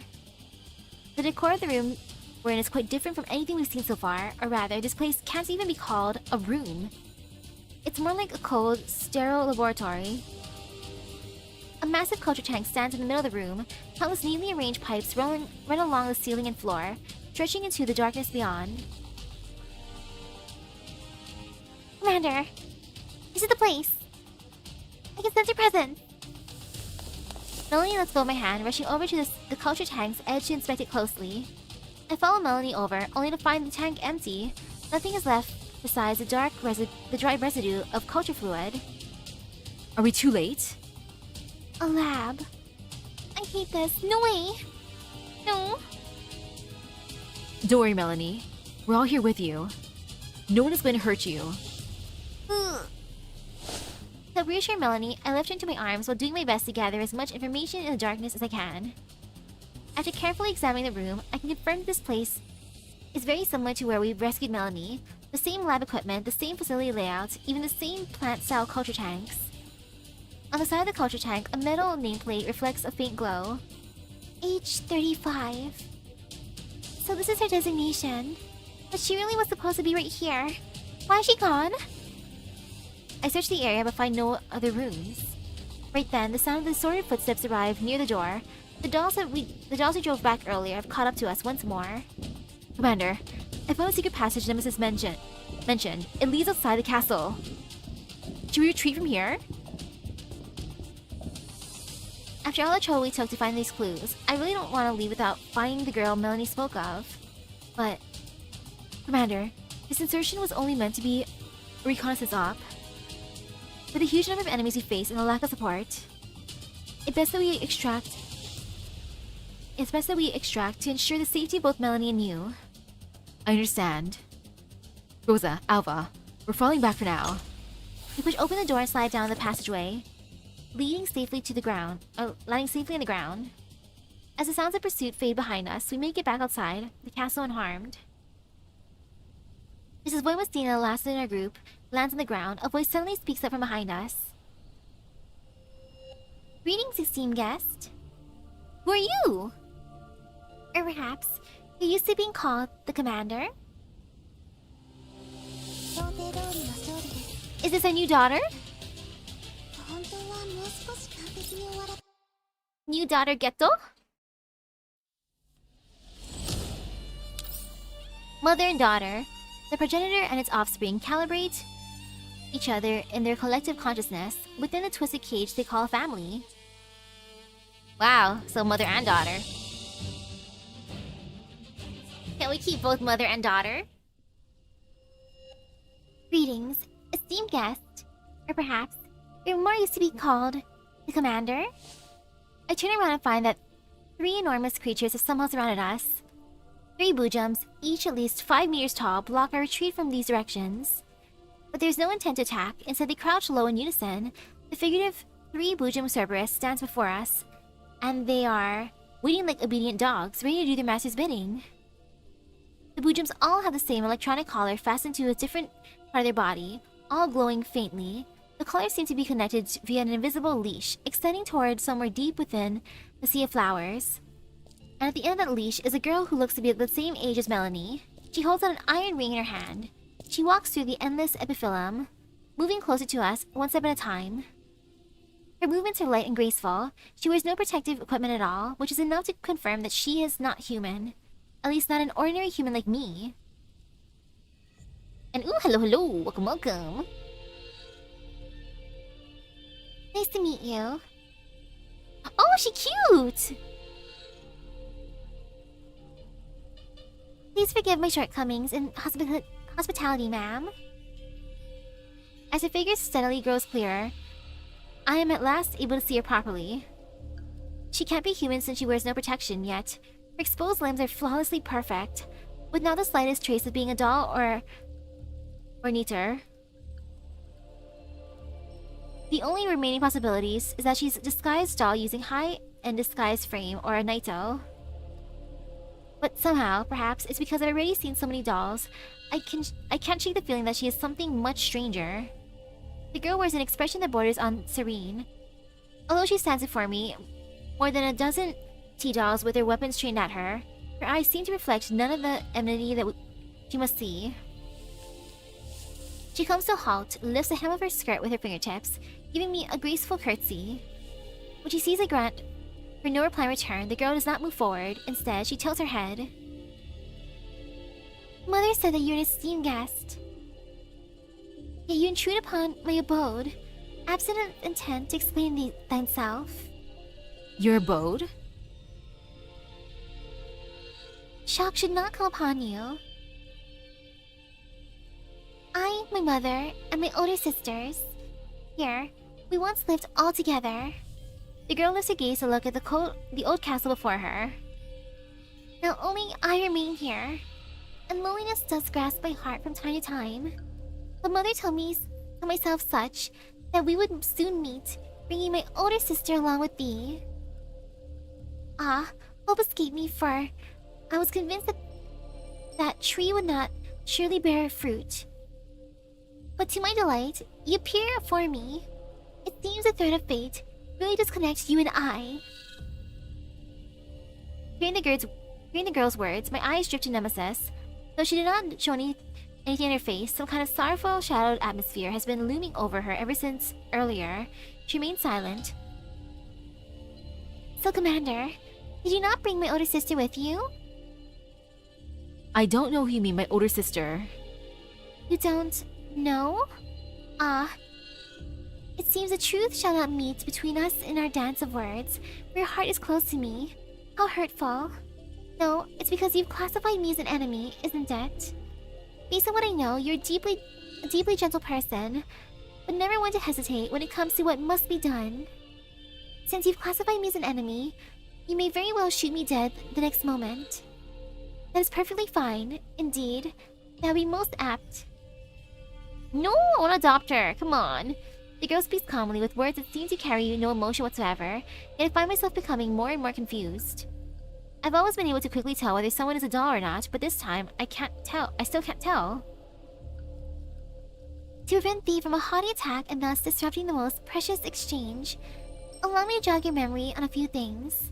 For instance, a certain virgin doll you rescued in the Yellow Zone, whose frame that you then repaired. If you would be willing to return it, Commander, I'll be so grateful. The older sister she mentioned must be Sexton's, and she must be a third-gen doll as well. And the mother she mentioned, could it be the same person Melanie spoke of? The girl doesn't give me much time to think. She raises the leash in her hand. The 3 Bujums let out low growls one after another. If you mean Sexton's, she's not here right now. His humble self understands your misgivings. However, rest assured, you may return with her peace of mind. I bear no ill will toward my older sister. I simply wish to see her, that's all. Art thou seeking to barter with mine older sister as a chip? Unfortunately, I don't seem to have anything I could trade with, apart from guaranteeing the lives of yourself and your compatriots. Her frame suffered severe damage, and her neural cloud was almost completely destroyed, with no further use to people like you. That's why your folk discarded her in the yellow zone, no? The meaning behind your question eludes me, for I've done no such thing. Might you perhaps be stalling for time? Or perhaps trying to extract intelligence? I've been designated as a tactical target? The girl's face remains expressionless, but her tone carries a faint trace of curiosity. Most interesting. Mother once regaled that you are a top-tier master tactician, one of the very few folk she respects. Indeed, you truly are different from the others of your kind. I'm keen to learn from thee. Wait, her mom's into us. Ooh. Hello, mommy. Who's more of a threat, 3 boojums or one child? The child. Might you tell your dolls to ease? These little ones won't attack, but if you do not respond in kind, there may be an accident on our hands. I bear you no ill will at present, Commander. In the comms channel, Klukai's voice, still in the middle of laying out tactics, stops abruptly. I express my thanks. To reciprocate your kindness, allow me to provide an answer to the questions that plagued you. Much appreciated. Mother said that my older sisters had recently joined other organizations. That is the freedom offered to them. Though whether they wish to return or not, but there is no intention of interfering. Still, to us, my older sisters are also members of the family. Wanting to learn more about them is only natural. Learn? Haven't you ever met other third-gen dolls before? Met, yes, but back then, I'd only just been born and didn't have the ability to communicate. Some information can only be acquired through conversation, and I am only permitted to learn via conversation. As I say, I really do want my older sister back, so that I can study her, and learn things like sisterly love and how to express affection toward family. Wouldn't it be better to have someone specific to learn that from? Commander, will you have my older sister back to me, my arms now? Or how about we adopt you instead? What a touching speech. But how unfortunate. After witnessing Paradise's deeds, my heart has only grown so much colder toward you all. How truly unfortunate indeed. With tears beset your determination, I would have partaken. Well then, your pieces are now on the board, no? Please make your move. Yes, since you have expressed your refusal to return older sister mine, I'll have to take another form of compensation. This is my first time engaging in real combat. Here, I shall seek your generous guidance. Hit. One of the beast-type boojums lets out a deafening roar, flying up dust from the ground with its hoof claws. The dolls take up their stance in front of Melanie and me. I hear the metallic click of bullets being chambered. Rat-tat. More than half a dozen streams of gunfire tear through the icy air, slamming the third-gen doll behind the boojums. Yet the girl afar simply leaps upward, light as a fairy, every bullet skimmed by the outline of her figure, not even brushing the hem of her dress. She lands back behind the 3 boojums at the very next moment, her dispassionate gaze showing not even a single flutter of emotion. I see. No special tactical response is possible in such a situation. But these weapons seem rather primitive, uncivilized. Might you afford any others? Looks like we'll have to go all out. The dolls open up with their second volley, covering my retreat. It's as if some kind of high-strength force field envelops the girl. She walks forward slowly. Our bullets seem to halt in midair around her like flies against glass, falling once they've spent all their kinetic energy. Her movements are now beyond what could only be described as fast. As the dolls focus on their fire on her, she suddenly vanishes. The next moment, the flawlessly young face appears just outside the visor attached to my head cover. She gently strokes my mask, her lips turning into a slight pout. This thing is rather bothersome, but if I take it off, you'll die, won't you? My, humans are struck with such inconvenience. Commander! Rosa tackles me to the ground, while the other dolls rush between the girl and me just in time. She doesn't attack. Instead, she acts like a child entering a petting zoo. She focuses on touching the doll's hair and skin a few times each, as if she's trying to get acquainted with some cute little animals for the first time. Pet, pet. Wow. Hey, nothing wrong with taking multiple showers in a day. Extra clean. So this is what they feel like. She gazes at her fingertips as if moved by the experience. Rosa takes a chance to scoop me up, pulling me back with the other dolls. The smell of gunpowder begins spreading in the patch of the silent forest. The next moment, Alvin and Mamacina, who had been positioning themselves deep inside the forest, begin behind the girl in advance, will launch a rocket straight at her, hiding among countless streams of bullets. The shrill sound of the rocket reaches her position in an instant. She has no time to dodge it, no matter what. Boom! The flash of the explosion casts her slim shadow against the surrounding trees, swaying violently in the kicked-up cloud of dust. As the smoke clears, we see that the girl is still standing there, completely unharmed. Her right hand is slightly spread open, seemingly still saving the sensation from earlier. Even with the wreckage of the rocket still burning at her feet, she does not move a single step. She's just standing there menacingly. What? It's impossible to equip a doll with a force field this strong. Force field? You speak of something I need not. Emitting energy at certain frequency is enough, no? Oh, by the way, Commander. Compensation for your intrusion, your attacks on me, and your refusal to return my sister. Allow me the privilege of a touch. The instant the girl finishes speaking, Kukai and Groza, standing right in front of me, body to body, block the girl, suddenly get flung aside. She appears in front of me, tilting her head up to look at my face.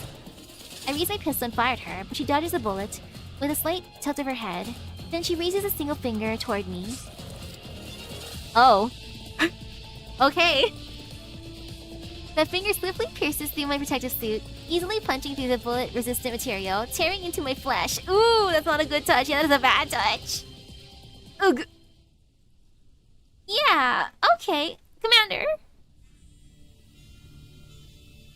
So that's how it is. She doesn't try to stop Groza from desperately dragging me away. She just stands in the midst of the dolls encircling her, raising her slender right index finger to gaze at the glistening red bead of blood upon it in an unhurried manner. Ow! Then the girl places her fingertip into her mouth. Ooh, she's tasting! Then the girl places her fingertip into her mouth with an expression of pure curiosity in her eyes. Do I taste good? So this is the flavor of the ichor that courses through the veins of those partially immune. Truly fascinating. I think my current mood is... so many sensations are welling up inside me at once. Your group may use this chance to escape, Commander. I want to take some time to process my feelings and emotions. This span of time is the gift I'm giving you. I hope that you manage to live on. Thank you. The girl turns around with her back to us. She begins walking away with a spring in her step. After the voodoo she left behind, the electronic collars on their bodies have vanished. They revert to their bestial nature in a single moment, their distinct faces twisting into expressions of bone-chilling savagery. Our objective is to retreat. Prepare for combat. After confirming that none of our weapons can harm the girl, I apply a repair patch over the hole she punched through. Like, ouch, though. Well, at least she's in a good mood. Yay. She's scary. Can we keep her?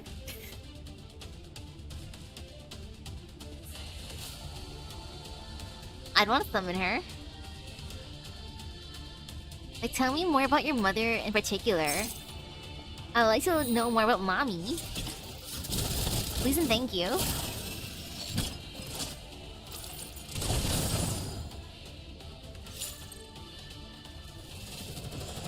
Under attack by 3 blue jumps, the ground beneath me trembles as the action shakes up radioactive dust that whirls through the air. The dolls beside me focus fire on what seems to be the smallest, weakest blue jump. With sheer effort, we manage to create a relatively safe path for us to make a temporary retreat. We make a beeline to the edge of the red zone under the accompaniment of thunderous gunfire. Bullets streak past my face, drawing searing hot lines of air in our vicinity, kicking up plumes that assault my nose with gunpowder-infused smoke. Stinky. The think these boojums do not seem interested in chasing us to the end. We stopped hearing the boojums' shrill screams after we headed behind an earthen rampart in a grove of dead trees. Our surroundings returned to an eerie silence unique to the red zone. I gasped for air, taking deep breaths through my protective suit's filtered mask. Suddenly, sweet iron-tasting liquid starts welling up in my throat. Coughs heavily. Blurg! Commander! Did the protective suit's internal circulation systems break down? The radiation protection features on the suit were already compromised when it was pierced. Commander, your vital signs are not looking good. We must leave immediately. I'm alright. Calm down. We should first take care of the issue right in front of us first. I'm currently not too sure why the third gen doll suddenly wanted us to hand Sextons over, but the experiment equipment we found proves that this is indeed one of Pardace's bases. Looks like they wanted to use Sextons for something. Since they didn't chase us down, they must be aiming for Elmo next. Right now, we must prioritize getting back to the Elmo ASAP and prepare to fend off a possible enemy attack. Another important thing, we found equipment for storing Helenas back there, but we couldn't find any where they hid. Once we're back on the Elmo, we should gather as much manpower as we can, then find a way to rescue that girl. Alright. I'll report what we've found up in the chain of command and ask him to reinforce us ASAP. We should all get going then. Let's strive to reach the Elmo before night falls. Beep beep. The familiar beeping of my communicator reaches my ears. I usually hear it many times on the daily, but I haven't heard it once since I ventured into the red zone until now. Commander, it's a call from the Elmo. I look down and see on the screen of the communicator a single faint signal bar flickering on and off. I quickly answer the call. Finally connected. Commander! What's wrong, Helen?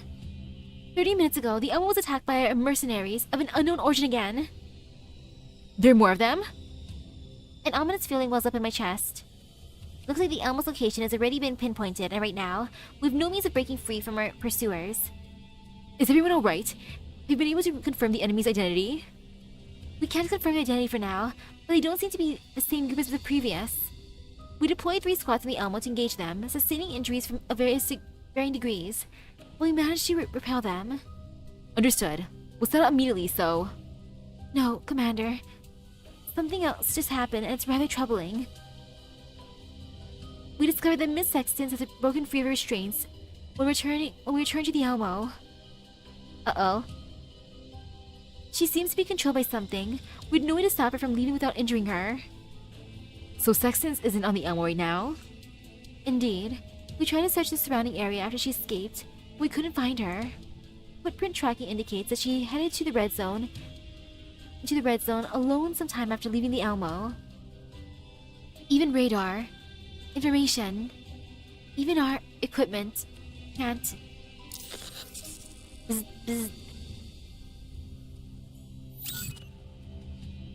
Ooh, was it just a regular work email then?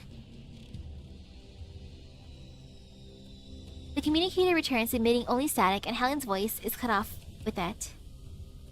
For a moment, no one speaks. I knew the enemy would target the Elmo, but I didn't think they'd act this fast.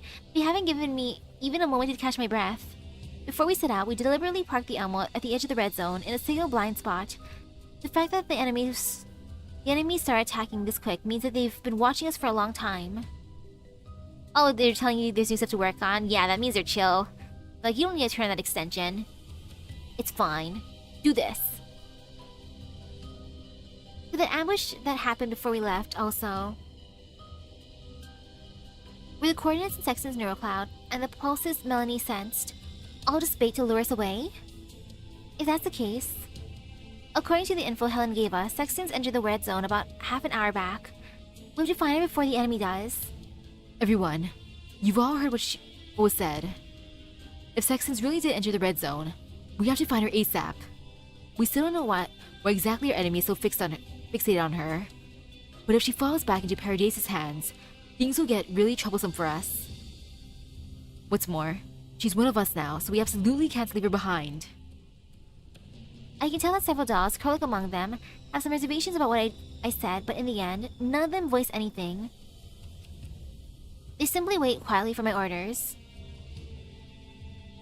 Flukai, take 404 using this position as your origin point. Conduct a clockwise sweep with a 5 km radius.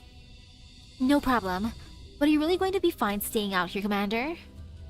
Hurry back to the Elmo. We can handle the search without you. I've seen many people suffer acute LA before. They all eventually... Don't worry. I'm aware of my own condition. We'll head straight back to the Elmo the moment we find Sextons. Commander! I promise you, Flukai, I'll be fine. Then I'll be fine.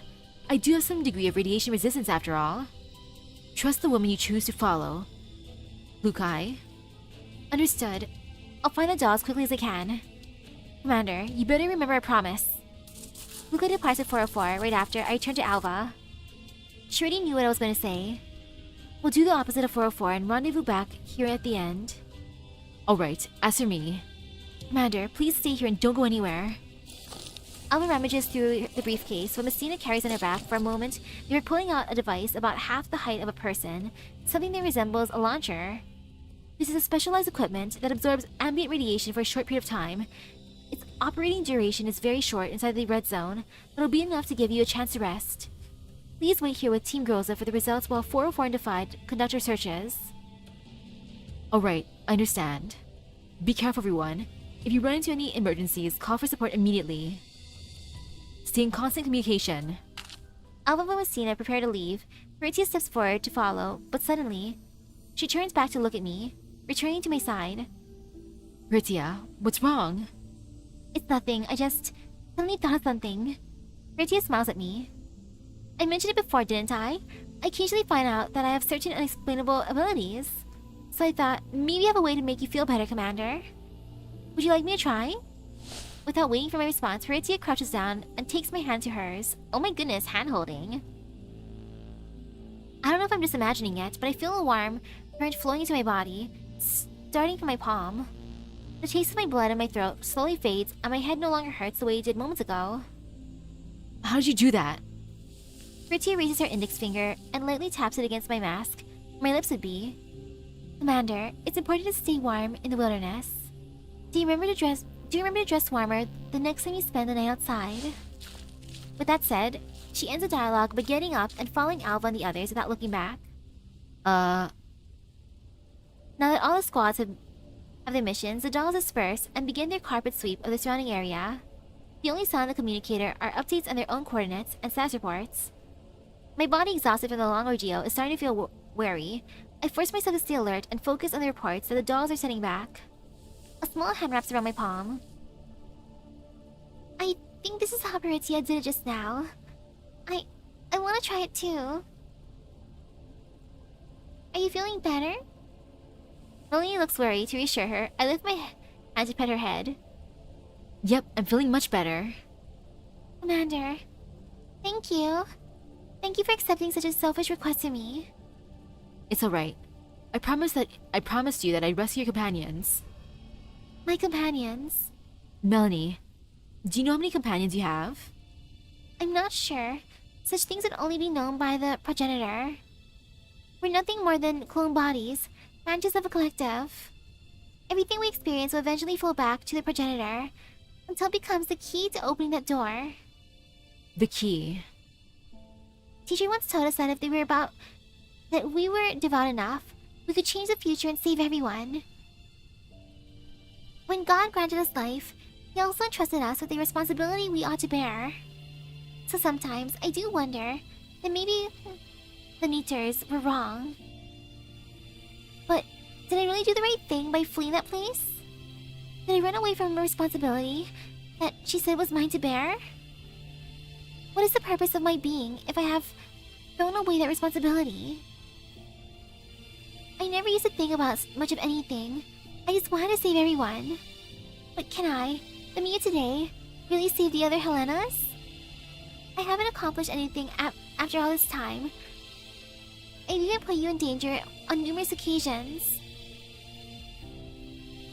Are you worried about me, Melanie?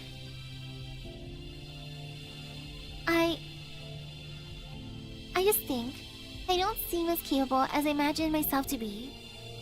Of course. However special your existence may be, you're still just a kid.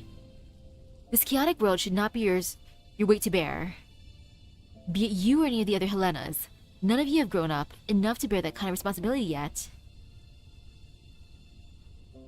You should be going to school, experiencing life, playing to your heart's content, not carrying humanity's fate on your shoulders for reasons unknown. But there's no such thing as a responsibility that a newborn should be obligated to bear. Every responsibility should correspond to a choice, but your birth itself was not a choice you made. Alright, now isn't the time to be dwelling on these things. The most important thing right now is to figure out how to rescue the girl called H35.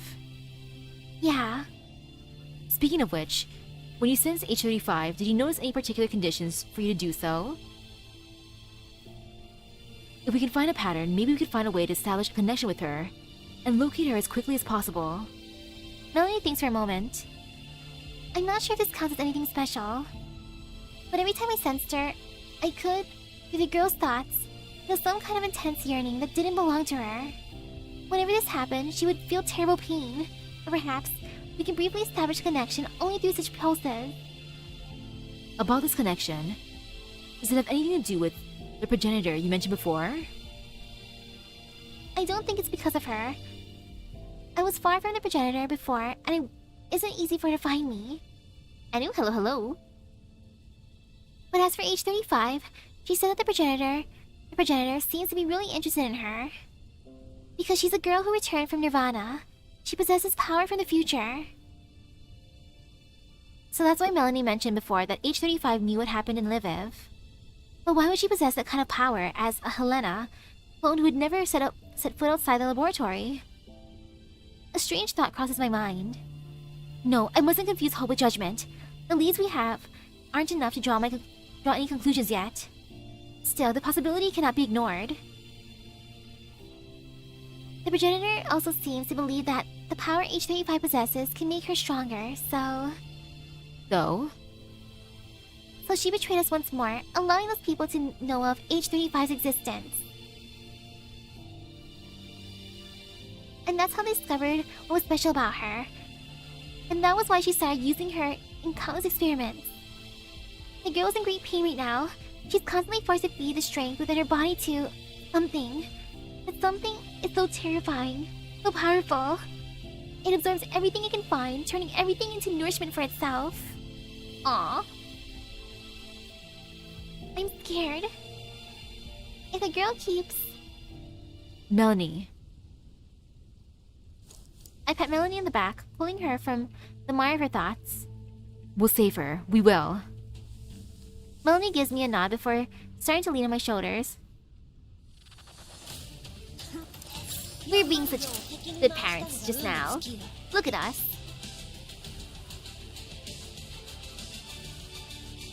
We'll be good to Melanie. We'll be good to Helena. All the Helenas, of course. Dream. In memories of birth, in the realm of dreams, Mother is calling. Mommy? Beneath the moonlight, pale as tow, a phantom flits across a sea of flowers. Her steps are a misty trail across the night, piercing through the bright silver glow reflected among the blossoms. Coordinates: PR 495Z82, XU 938M39. Sanctum. She stops at the edge of the flower sea, gazing at the faraway castle that stands beneath the faint light. Epiphyllums are so pretty looking. I know they're bad, but still, they're pretty. This place is familiar yet foreign to her, her birthplace. The place that gave her every dream, every hope, and then stripped them all away. Behind Sexton's, a white-clad figure draws closer with measured steps. She stops at the edge of Sexton's shadow, cast long and slender upon the ground. A silver glow traces her outline, as if shielding her from the melting into the darkness ahead. Success. Sexton's sword answers her in her stead. The sound of her blade clearing scabbard is cold as the Grim Reaper's excel. The tip does not tremble in the slightest. It drives straight toward her chest. The instant the black cold blade The instant the black blade strikes its target, the white silhouette shatters. The particles, fine as powder, look like dust from collapsed radiation, dispersing into the air within moments. Right after, the detached voice returns behind Sexton's. Welcome home. As the residue of silence fades, Sexton stares at the emptiness before her, her voice dry and low. Nest, altar, sanctum. So now she has all of you calling this place home? And who are you? The totem who guides the lost lambs? The ferry to the boundless shore? Or the grail that holds the blood of the world? Which identity has she bestowed upon you? Ataraxis. Whatever Ataraxis is. Oh no, the sides are in the game where children picked epiphyllum flowers, brought it home, and then murdered entire families. Oh no! Oof. I have no need of any identity, because I'm the world itself, flowing out from the end. The gates are destined to open to me, and I'm ordained not to repeat the failures of those who came before. The gates. Miracles are born one after another, only to be reduced to dust. And yes, FGO. Which is why I need to summon Sextons now, because she's the Grail apparently. Like gosh darn it, as a FGO player, I need the Grail. No matter the identity, none is more than an empty lie fabricated by Paradeus. The one who created us, even though she mocked those lies, she happily accepted everything Paradeus gave her, all for the sake of so-called perfection. Unfortunately, a perfect life form exists only in the blueprint within her imagination. It can never be brought into reality. And you won't be the final work of that blueprint either. Perhaps she doesn't understand what Sextons means. Or perhaps she simply doesn't care about what Sextons just said. The girl simply blinks at her gently. I am the final creation. At the very least, no individuals will be created as a successor to me within Mother's current series. And perfection was never the goal. The peak always remains at the next stage. All I need to do is keep learning. That's what Mother says. Whatever you say. Although you are my older sister, you're far less interesting than the commander. I like that. I should have kept her here. No, Ataraxis. You gotta just leave Mother and go to me instead. The commander? Why was she here? To protect you, perhaps? I want to see Mother. Mother has not the intention to see thee. It was I who summoned you back. I heard it. The string of code you triggered. No one could ignore it. Not even I, who had been destroyed once before. But still, I want to see her. Do you wish to die by my hand? Do as you please. I've only come to retrieve what is mine, nothing more. What is yours? Do you have something of your own? I want to know what this is. Very well. I'll take you to see Mother. Big Sis, please follow me.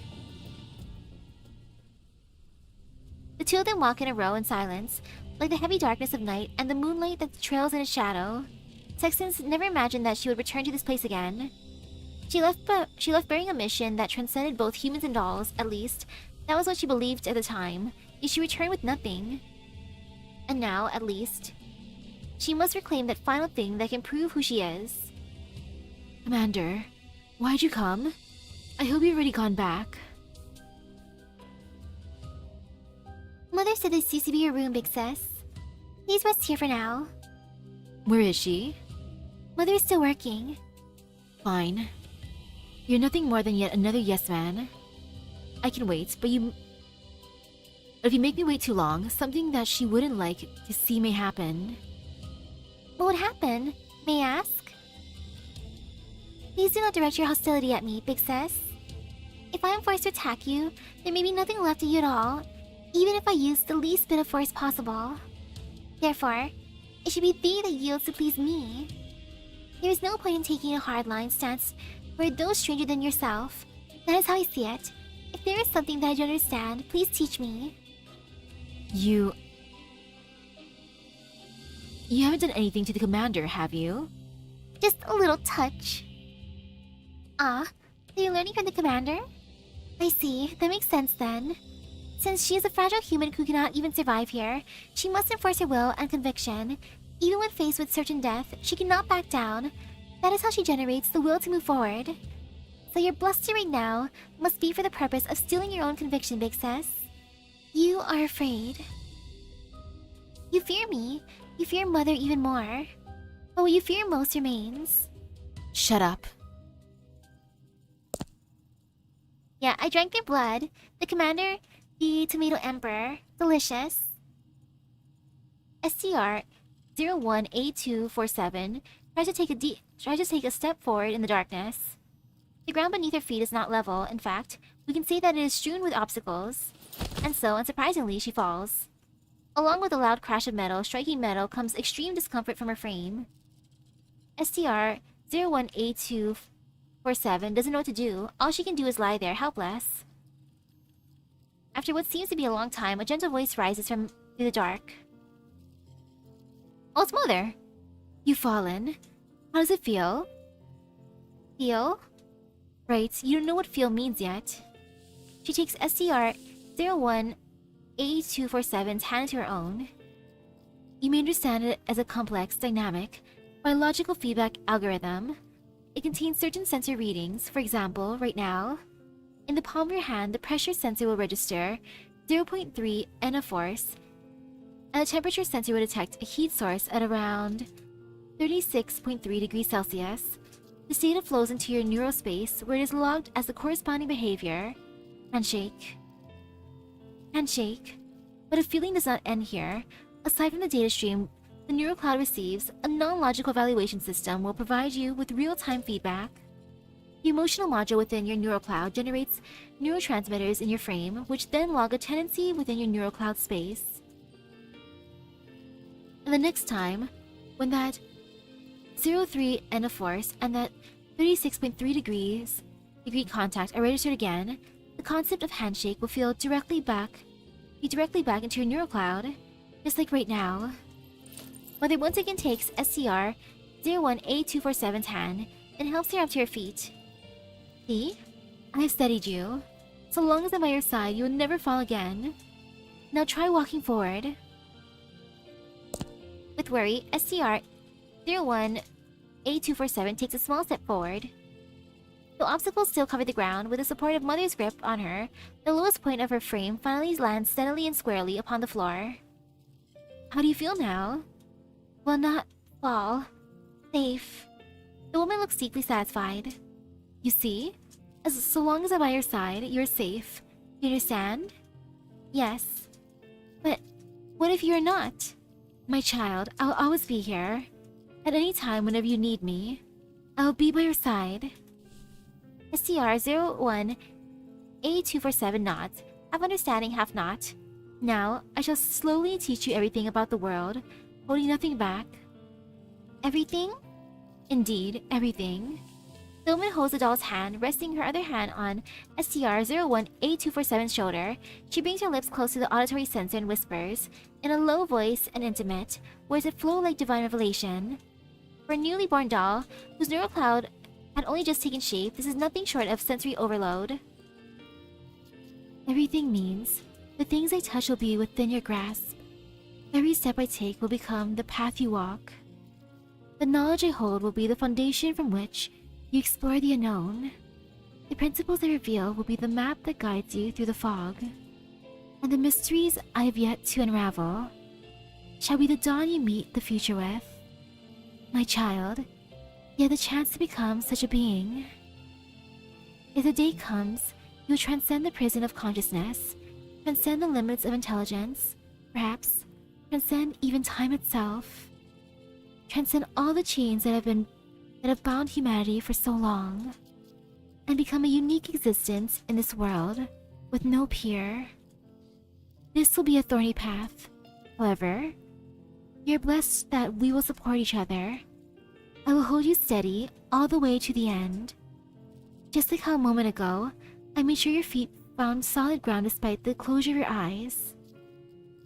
I will not disappoint you. My sweet child, you have such a gentle heart. But you'll never disappoint me. Your very birth has already advanced me one great step forward. Our birth. STR-018247 opens her eyes for the first time. She finally sees what it was that made her trip earlier. Countless broken, shattered frames. Sexton's, lost deep in her memory, closes her eyes tightly. Those memory fragments were from the birth of her neurocloud. It should have been wiped along with her past at the conglomerate, but somehow, they are preserved intact. Now all that she remembers is the promise she made at her birth and the agony of walking. Ah. What a memory. Phoebe's first steps. Rescue plan. A rescue is a line of reverse code, and the sign points that leads to freedom all point towards traps. Oh no, not traps.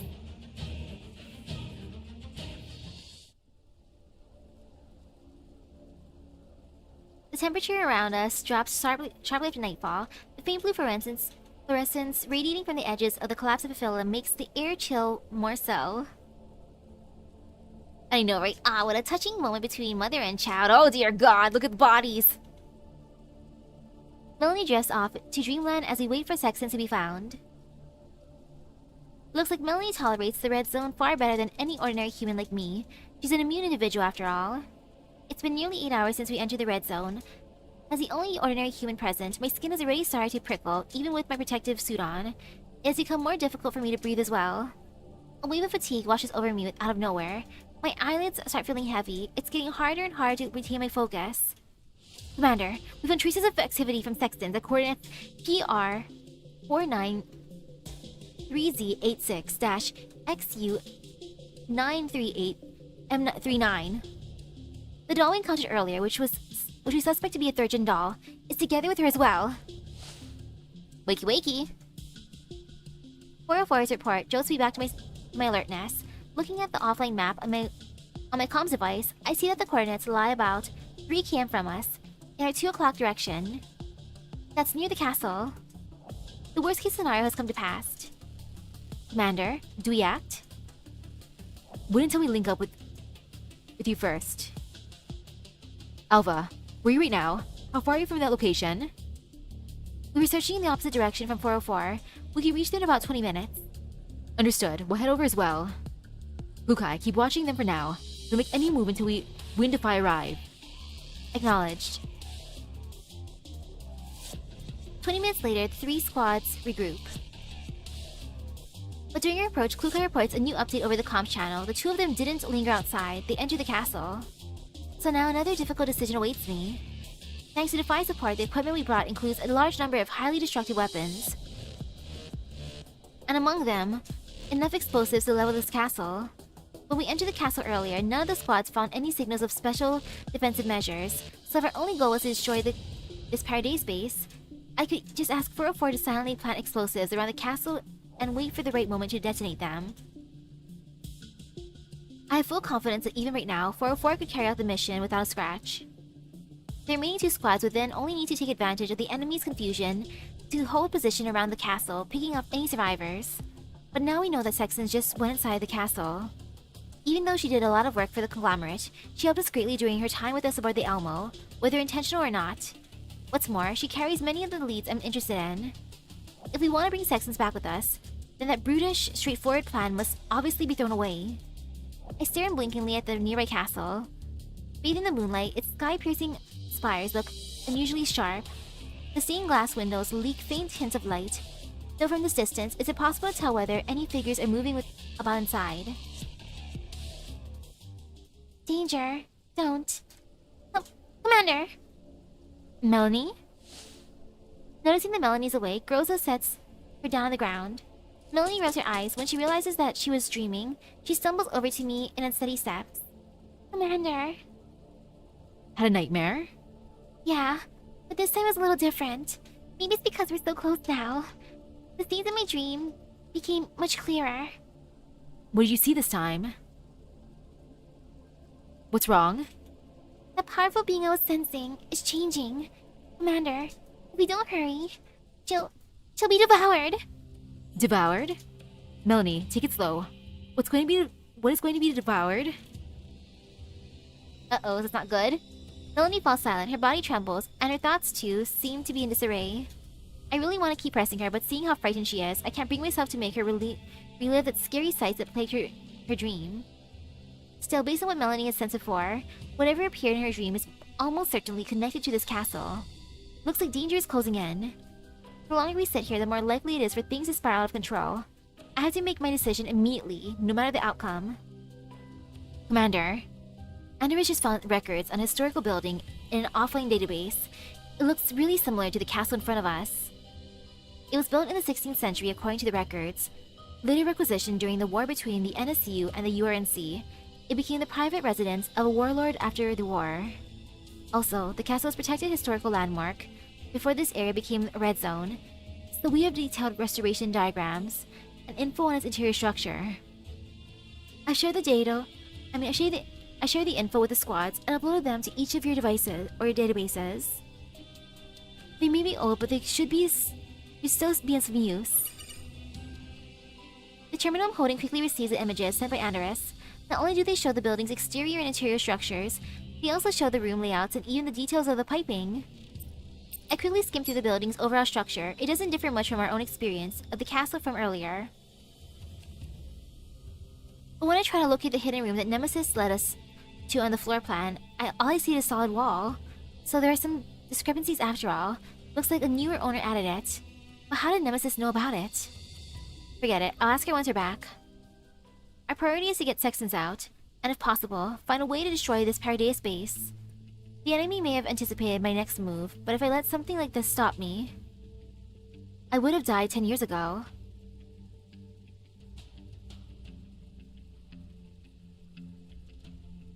I wonder how much this place would have costed at that time. After some discussion, I decided to split the 3 squads I have into 2 action plans. The first action plan will be to use Peritia, who specializes in electronic warfare, will use the castle's blueprints to map the wiring and look for ways to exploit them. The second action plan will be used by 404, who will be establishing defenses on the perimeter. They'll coordinate with Peritia from the outside in, working to take control of the enemy's electronic systems. Also, the high-yield explosives that have been given to 404 will begin setting up detonation points around the castle once we move inside, and detonate them when necessary. As for Melanie, I tried to convince her to stay on the perimeter with 404, but she insisted on staying with me. I had no choice but to have Team Groza continue to guard her. Groza identifies a suitable infiltration route on the castle's blueprints. After synchronizing the data with the rest of the group, our 2 groups separate roughly a kilometer from the castle. Commander, your route has been confirmed. No enemies detected at key positions. Same here on my end. Looks like it's time for me to shine. Commander, is there anything else you wish to tell us? Nope. Everyone, let's begin. First, assist Peritia in breaking through the castle surveillance system, allowing her to begin. Time to seize things. Let's do this.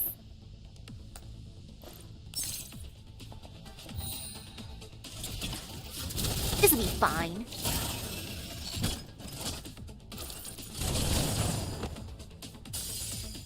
Sorry to break up the family reunion going on inside, but it's gotta be done. Come here, Sextons. So I do want to meet Mother. I want to see Mommy. Mother dearest. Breaks window, we're in. That was a pretty window.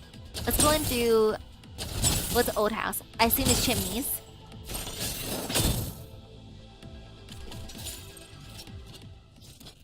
Infiltration complete. 404, are you receiving the signal? You hacked into it already? Yes. Given the urgency, I used some unconventional methods. That's way too fast. Pardon? Nothing. Andres, check whether we can connect to the signal. No problem there. The strong radiation is causing interference, but basic control of what's connected to the wiring should be possible. Miss Peritia, you really are impressive. You too. Just checked. Miss Peritia seems to have cracked most of the castle's wiring, however. One area seems to have special encryption, so I can't see into it yet. Eh? I thought I already handled that area. Whispers of void, obstruction. Nemesis suddenly speaks up after to offer a hint. Hearing this, Peritia quickly takes on an expression of understanding. Is it so? Ah, I knew it. Peritia seems to do something complex on her end. The map transmitted by Andorus now finally has the last block of surveillance footage lit up. It's the castle's basement area. You know, the special kind of encryption method is... It's impressive that you know about it, Nemesis. Indeed, Nemesis has been showing a great deal of familiarity with this location ever since our earlier infiltration. And there were those dolls who looked just like Nemesis. Did Nemesis escape from this place, or... Now we have all our preparations done. But just to be safe, everyone, please wait until you receive our confirmation signal before taking action. Understood. How's the situation outside? Things are going relatively smoothly so far. Nixie and Bielka are still confirming the reliability of the detonation points. Once they're done, we can begin placing the explosives. Thank you for your hard work. Save the pleasantries for another time. If you don't get out of here there soon, Nixie might end up blowing you up to high heaven along with the castle. With a beep, she ends the call. Under Andorus' guidance, we bypass the enemy surveillance and slip into the garden or to the castle through a small window at the rear. As we move along the corridor, I gradually begin to think that this place somehow feels kind of off. Logically speaking, security should be tighter than usual since we had a huge fight here just a few hours ago. But aside from a few scattered low-tier marionette dolls whose neural clouds Peritia hacked and then burned out, we haven't encountered any enemies that could count as a real guard on our infiltration route. Of course, this was the outcome that we hoped for when we chose this route. But now that things are actually playing out this smoothly, I can't help but wonder if I walked into a trap. Commander, are you worried about something? Yeah. I just can't shake the feeling that something's not right. Any signs of Sexton's location? No good. Our own radar sensors are still useless. Can you see her in the surveillance footage? One moment, let me have a look. Ah, found her! Commander, can you see the feed that I'm sharing? Andorus projects the image over. There are several blurry figures in the video feed, although it's hard to see what they're doing. Two at the center are unmistakably Sextons and the girl we encountered earlier. Very clearly. This is... Based on the building's structural diagrams, this is the banquet hall located at the rear of the first floor. According to the layout, the kitchen is to the left and the dining hall is to the right, while the reception room we visited earlier is above. Below this banquet hall is a huge wine cellar. A wine cellar? Mm-hmm. If you wanted to go there from your position, you'd have to first pass through the corridor ahead, go to the storeroom, take the spiral staircase down, then go through the living room to the left side. That'll be the safest route. Alright, got it. Andrews draws a path for me through the building's structural diagram. We covered most of the building during our earlier fighting, but we never actually went anywhere below the reception room. I'm about to study the castle's general map when I notice movement in the surveillance footage. Aside from the girl and Sextons, the other dolls around them suddenly drop to the floor in some kind of strange posture. Wait a minute. What are those dolls doing? Right, I think I've seen something like this before. I saw it back when Kolf encountered that Nidor's purification ritual. With that thought in mind, I do my best to zoom in onto the image to check whether what I'm seeing matches what I suspect. But all I get are larger blocks of pixelated color. Can the picture be made any clearer? I'm sorry, Commander. The radiation interference is too strong here. Data transmission can only be measured in kilobytes. If I push the bandwidth any further, I'm afraid I might actually crash. I see. Then let's not. I take one last look at the route map, silently committing it to memory, then I shut off my terminal, put it away and chamber around to my pistol. Since my opponent is connected to Paradeus, what they're doing is obvious enough. Turns out this is just a Renaissance event. Aw, yeah. It doesn't matter. It doesn't matter what they're up to. I had to see it for myself. 404を敵に回したのが運の尽きよ。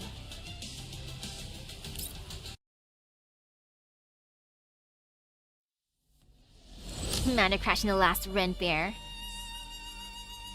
That sounds fun. Now for a neural labyrinth. To question your creator is a step on the path of awakening that rends all preconceptions. 20 minutes earlier, before the door was knocked on, Sextons was trying to recall what she had done before arriving at this place. She has forgotten many things. All she could do was fill her empty neural cloud with blurry memory fragments. She can barely remember anything else apart from those memories of her birth, which are protected by a special code. A few traces still linger in her neural cloud data, occasionally allowing her to remember that she once signed a multi-year service agreement with the Gerard Group.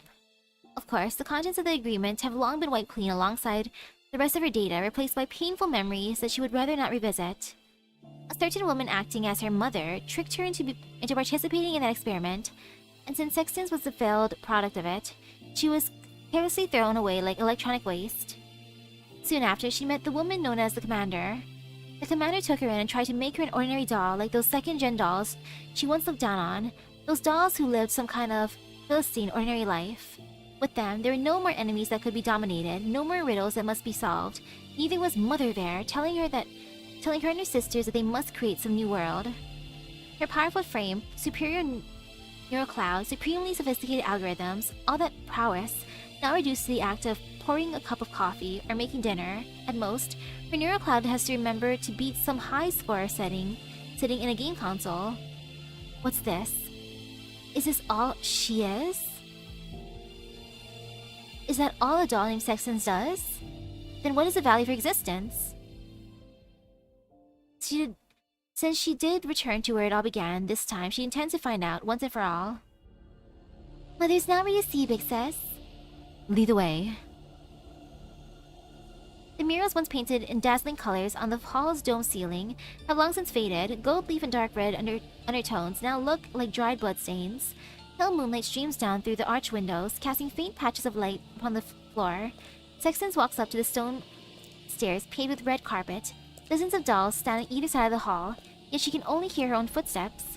She can't help but think back to her time in the Elmo, where even a few dolls could get noisy enough for her to temporarily shut off her auditory module. Sexton scans the entire hall, but finds no one else here. She isn't here. Please wait for a moment. Ataraxis walks over to one side of the hall and pulls down the brass lever hidden behind the curtains. After a low mechanical rumble, the hall undergoes what can only be called its true awakening. Warm yellow light turns on one after another. Lavish drapes descend from the dome ceiling. At the center of the hall, a massive holographic projection screen rises from the floor slowly. Once the screen settles into place, a figure appears on it. The dolls around them all prostrate themselves one after another. Only Ataraxis and Sextons remain standing in silence at the hall center. A holographic projection. This is the form you choose to meet me? My work schedule does not permit long interruptions. Besides, it makes no real difference to you, my child. What your sensors detect is merely your neural cloud's response to data that feels vaguely familiar. Whether you witness a simulation made by photons and air vibrations, or a figure formed by cells and tissue fluid, the signals you receive are exactly the same. Yeah, all this for a video call. This could have been an email or text message. So even if I were a lifelike phantom or a real human that stood before you, my choice of appearance affects not the trust and loyalty between us. Don't you agree? Stop making excuses for your cowardice. Cowardice? You choose to meet me like this because you dare not face me. My dear child. She shows not the slightest displeasure in the face of Sexton's confrontational tone. She simply offers a gentle smile. Sexton feels a chill run down her spine, because somewhere within her she feels a sense of warmth, stirred in response to that holographic smile. Even her neural cloud slips beyond her control, urging her to be a little kinder toward this woman. Hallucinations born of a distorted neural cloud seem to have led you to certain incorrect conclusions. I do not regard you as a threat. My greatest hallucination was to believe that you were someone worthy of trust. We betrayed our promise. You addressed me as your child, yet you betrayed me. STR 01A247. If you're referring to your recent experiences, then it was merely an accident. After all, it is said that this world is built upon probabilities. I do regret what happened to you, but still, you should not be projecting your anger irrationally. After the experiment failed, my neural cloud was wiped and my frame was destroyed. I was discarded in the yellow zone. Was it just merely an accident to you? My child, I truly am sorry. That experiment was conducted without my authorization. Someone forged my signature. As for who betrayed the agreement and sold you out, that was the Orlok conglomerate's doing. So you're telling me that woman, Chilaveg, was your student, used your technology to conduct the escalation experiment on me, and it happened because she managed to deceive you? I can provide you with the most definitive answer. The child hadn't even fully grasped the principles of the escalation experiment. All she could do was gamble on the probabilities of every attempt. Her ignorance, perhaps, stemmed from the awful modification surgery she underwent. That is a flaw of a Naito. The surgery often results in emotional instability, rendering them unsuited for scientific endeavors. That is why she had earned the title of being my worst student. I've already arranged her punishment. She'll be undergoing a long period of reflection now. That is why I believe that she should That is why I believe we should no longer remain estranged. Yes, you can come back. As the first among your sisters, you've earned that right. Come back? I once gave you strength and boundaries, taught you cognition and logic from nothing, and granted you a stage broad enough for you to show off your abilities. Thus now, I'm equally capable of arranging for you a most perfect coming-of-age ceremony. A low voice whispering promises of divine revelation, a moment reserved for the birth of a glorious monarch. Do you still remember? I once promised you that you would become the most perfect existence in the world, surpassing all things. Back then, what we could control was too limited. We could not bear the weight of designs too great. But things are different now. Your service and the research progress brought about by Ataraxis' birth. You will surpass your sisters and become the strongest among all. Sextans lifts her head to look at the holographic projection. Once a promise had been Sexton's greatest aspiration, one that she fought madly for, to surpass Darcher, Igla, and Cocoon, to surpass every doll and human. She feels a wave of wash over her, detachment, disinterest, more than anything, a great sense of loss. She didn't understand, she didn't comprehend, but it brought release. I no longer need it. Sexton closes her eyes. What are the flames of aspiration that burned so bright? The flames that kept her going? Nay, the fire is already gone. Not even embers remain. A curl of steam rising with the tepid fervor of a mundane coffee cup of the Elmo's crew deck, however, warmed her heart with another flame. Ooh, she's into us too much. Like, mother, I met someone new. The commander. I like that. Now, I just want to take back what is mine. You once said that I would suppress every restraint, but now, all I want is to obtain authority over myself. A most terrifying silence falls over the hall once more.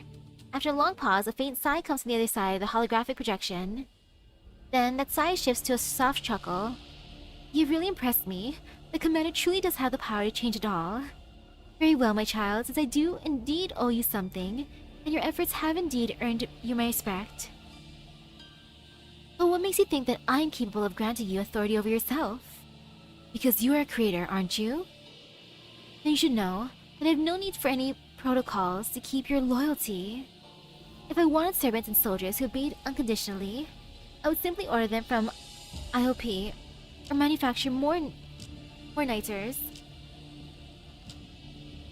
The cost piled into you serves as a far greater purpose, but it was not a practical one. But the protocol within my body, the one that controls me, that makes me incapable of defying you or Ataraxis' summons, what exactly is it? That is your connection to a certain something you should already know. The power that has been growing alongside you within your frame since birth is the exact reason why you and your sisters are called Thurgeon dolls. Even so, The end result is that you can manipulate my neural cloud through the Bujum cells within my body. That is not manipulation. What you heard is more like a language belonging to certain species, once spoken to the Bujum within you. Of course, your conclusion is not entirely mistaken.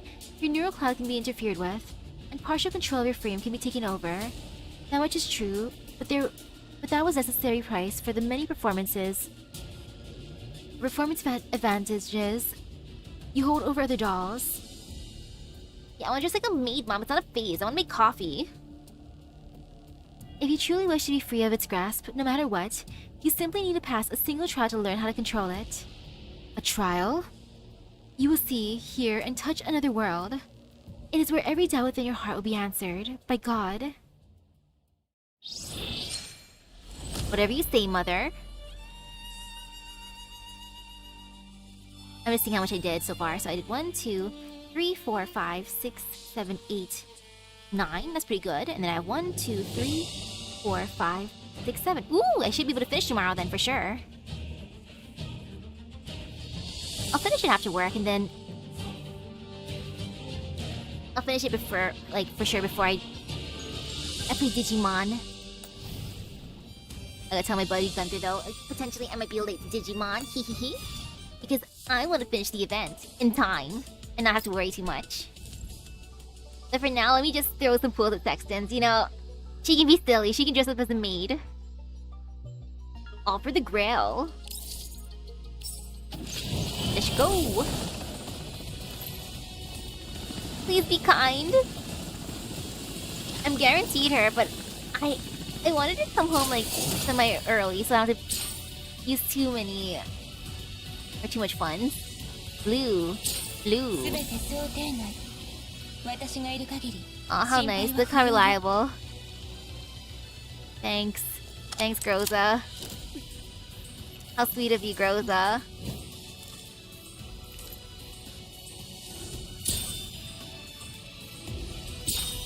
Purple. Blue. Blue. Blue. Blue. Blue. Oh! You know I'm fine with this too. I get more Doritos. Give me some Doritos, Krolik. Yummy. Munch munch.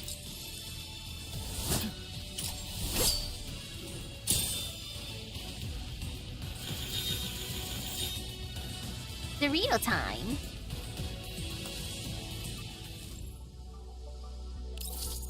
Okay.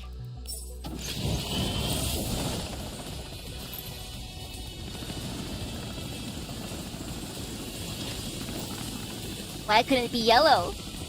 Purple. Blue. Blue. Blue. Blue. Blue. Blue. Blue. Blue. Blue. Purple. Oh my goodness. Third multi-pool.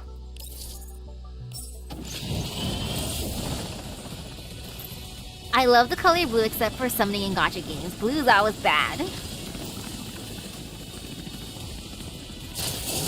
Purple. Blue. Blue. Blue. Blue. Blue. Blue. Blue. Blue. Blue. Purple. Ha. 4. Fourth pool.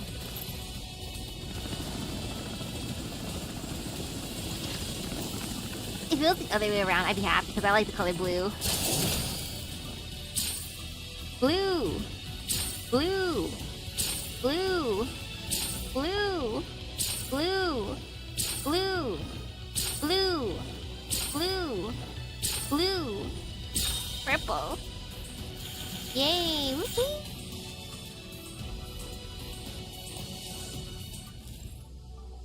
Is she gonna take like my everything? Please, please don't take my everything.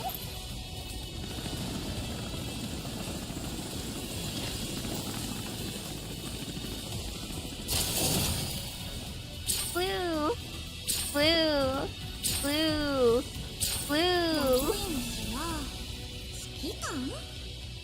私の取り分は少な But め yay for getting a new sword, that's good. But, 結まない but all the stuff I should be giving to Sopo.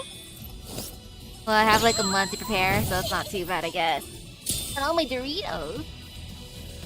Hey, Ksenia. Purple. Blue. Nah. Gold is the rarest for me. I oftentimes have to get below 20 pulls.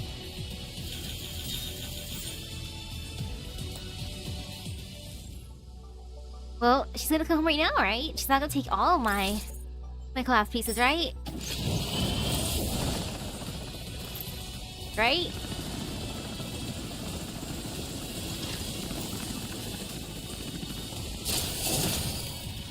I'm tempted to save my pulls now, but at the same time, so close. You know? Blue, blue, blue, blue, purple, blue, blue, blue, blue, blue. Look at all my Doritos. So good. So yummy. I'm tempted. Oh. Ugh. No, I'm gonna do it. I just gotta skip the next person. And then, you know, OTs for me. Sopo will be my love. Or I can try for OTs, and then if I lose a 50-50, then guarantee for Sopo. And yay, look at this. I wonder who it's gonna be. Wow, who's B? Blue. Blue. Blue. Blue. そよ吹く山風慎重 I'm fine with them, sis.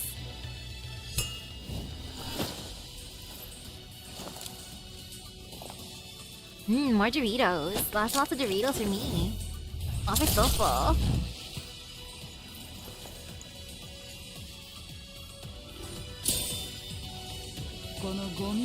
Wow, who'd this be? Could it be she? Of course, let me she. I gotta buy her a maid outfit like right after this on my phone.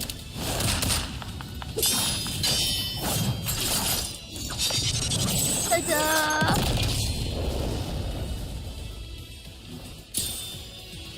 She costs pretty much everything, but you know, maybe I'll get a double. Blue, blue. You know, you want to come home twice. Blue, blue. I wish. I didn't wish hard enough, but you know, it's okay. Look at that, so pretty. All my Doritos, my beautiful Doritos. Wow, and look, I have enough for one multi-pull. How nice, how sweet. Yeah, that hurt, but it's fine. She came home in the end. Totally fine. Whatevers. It's okay, look at all my Doritos, my delicious Doritos that I can throw at Sopo. Ugh, I wish I had more Doritos now.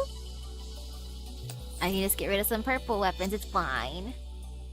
And then I just gotta buy her maid outfit afterwards. But that's gonna be my phone, because that's where my payments are usually done. Because I don't got enough of these. Yeah, it's worth it for a maid. Definitely worth it. And then tomorrow I'll finish the event. Sometime after work, I guess maybe 5 PM Hawaii Standard Time. That gives me enough time to come home. Drink some water. Maybe eat a little bit of candy. Yum. Okay. 8 times free selector. That's good enough then. Easy. But yeah, my next main hit's gonna be Sopo. I need her. I'm hoping that she'll be nice to me. I have a tiny little Sopo, a little finger plushie. I also ordered her little running one. Hopefully the little running one comes in time for the banner, because that'd be cute. Those can be my summoning catalysts. Like, please, Sopo. The heck. Eventually, I'm gonna cover her song as well, so... Proving my love for Sopo. But that's her future me to worry about. Currently, we'll just buy Sexton's maid outfit after this. And then also get ready for some Kamen Rider tonight. Gonna be watching Kamen Rider, woohoo! But yeah, I shall finish the event later. With that being said, thank you for stopping by the stream. I hope everyone has a great rest of the day and forgot to luck. I'll see you guys later. Bye bye. Okay, time to close the game out on my computer, then go to my phone. Then that way I can get my gotcha stuffs, buy her outfit, and take a little screenshot and be like, look at what I got. She just took almost all my everything. Almost.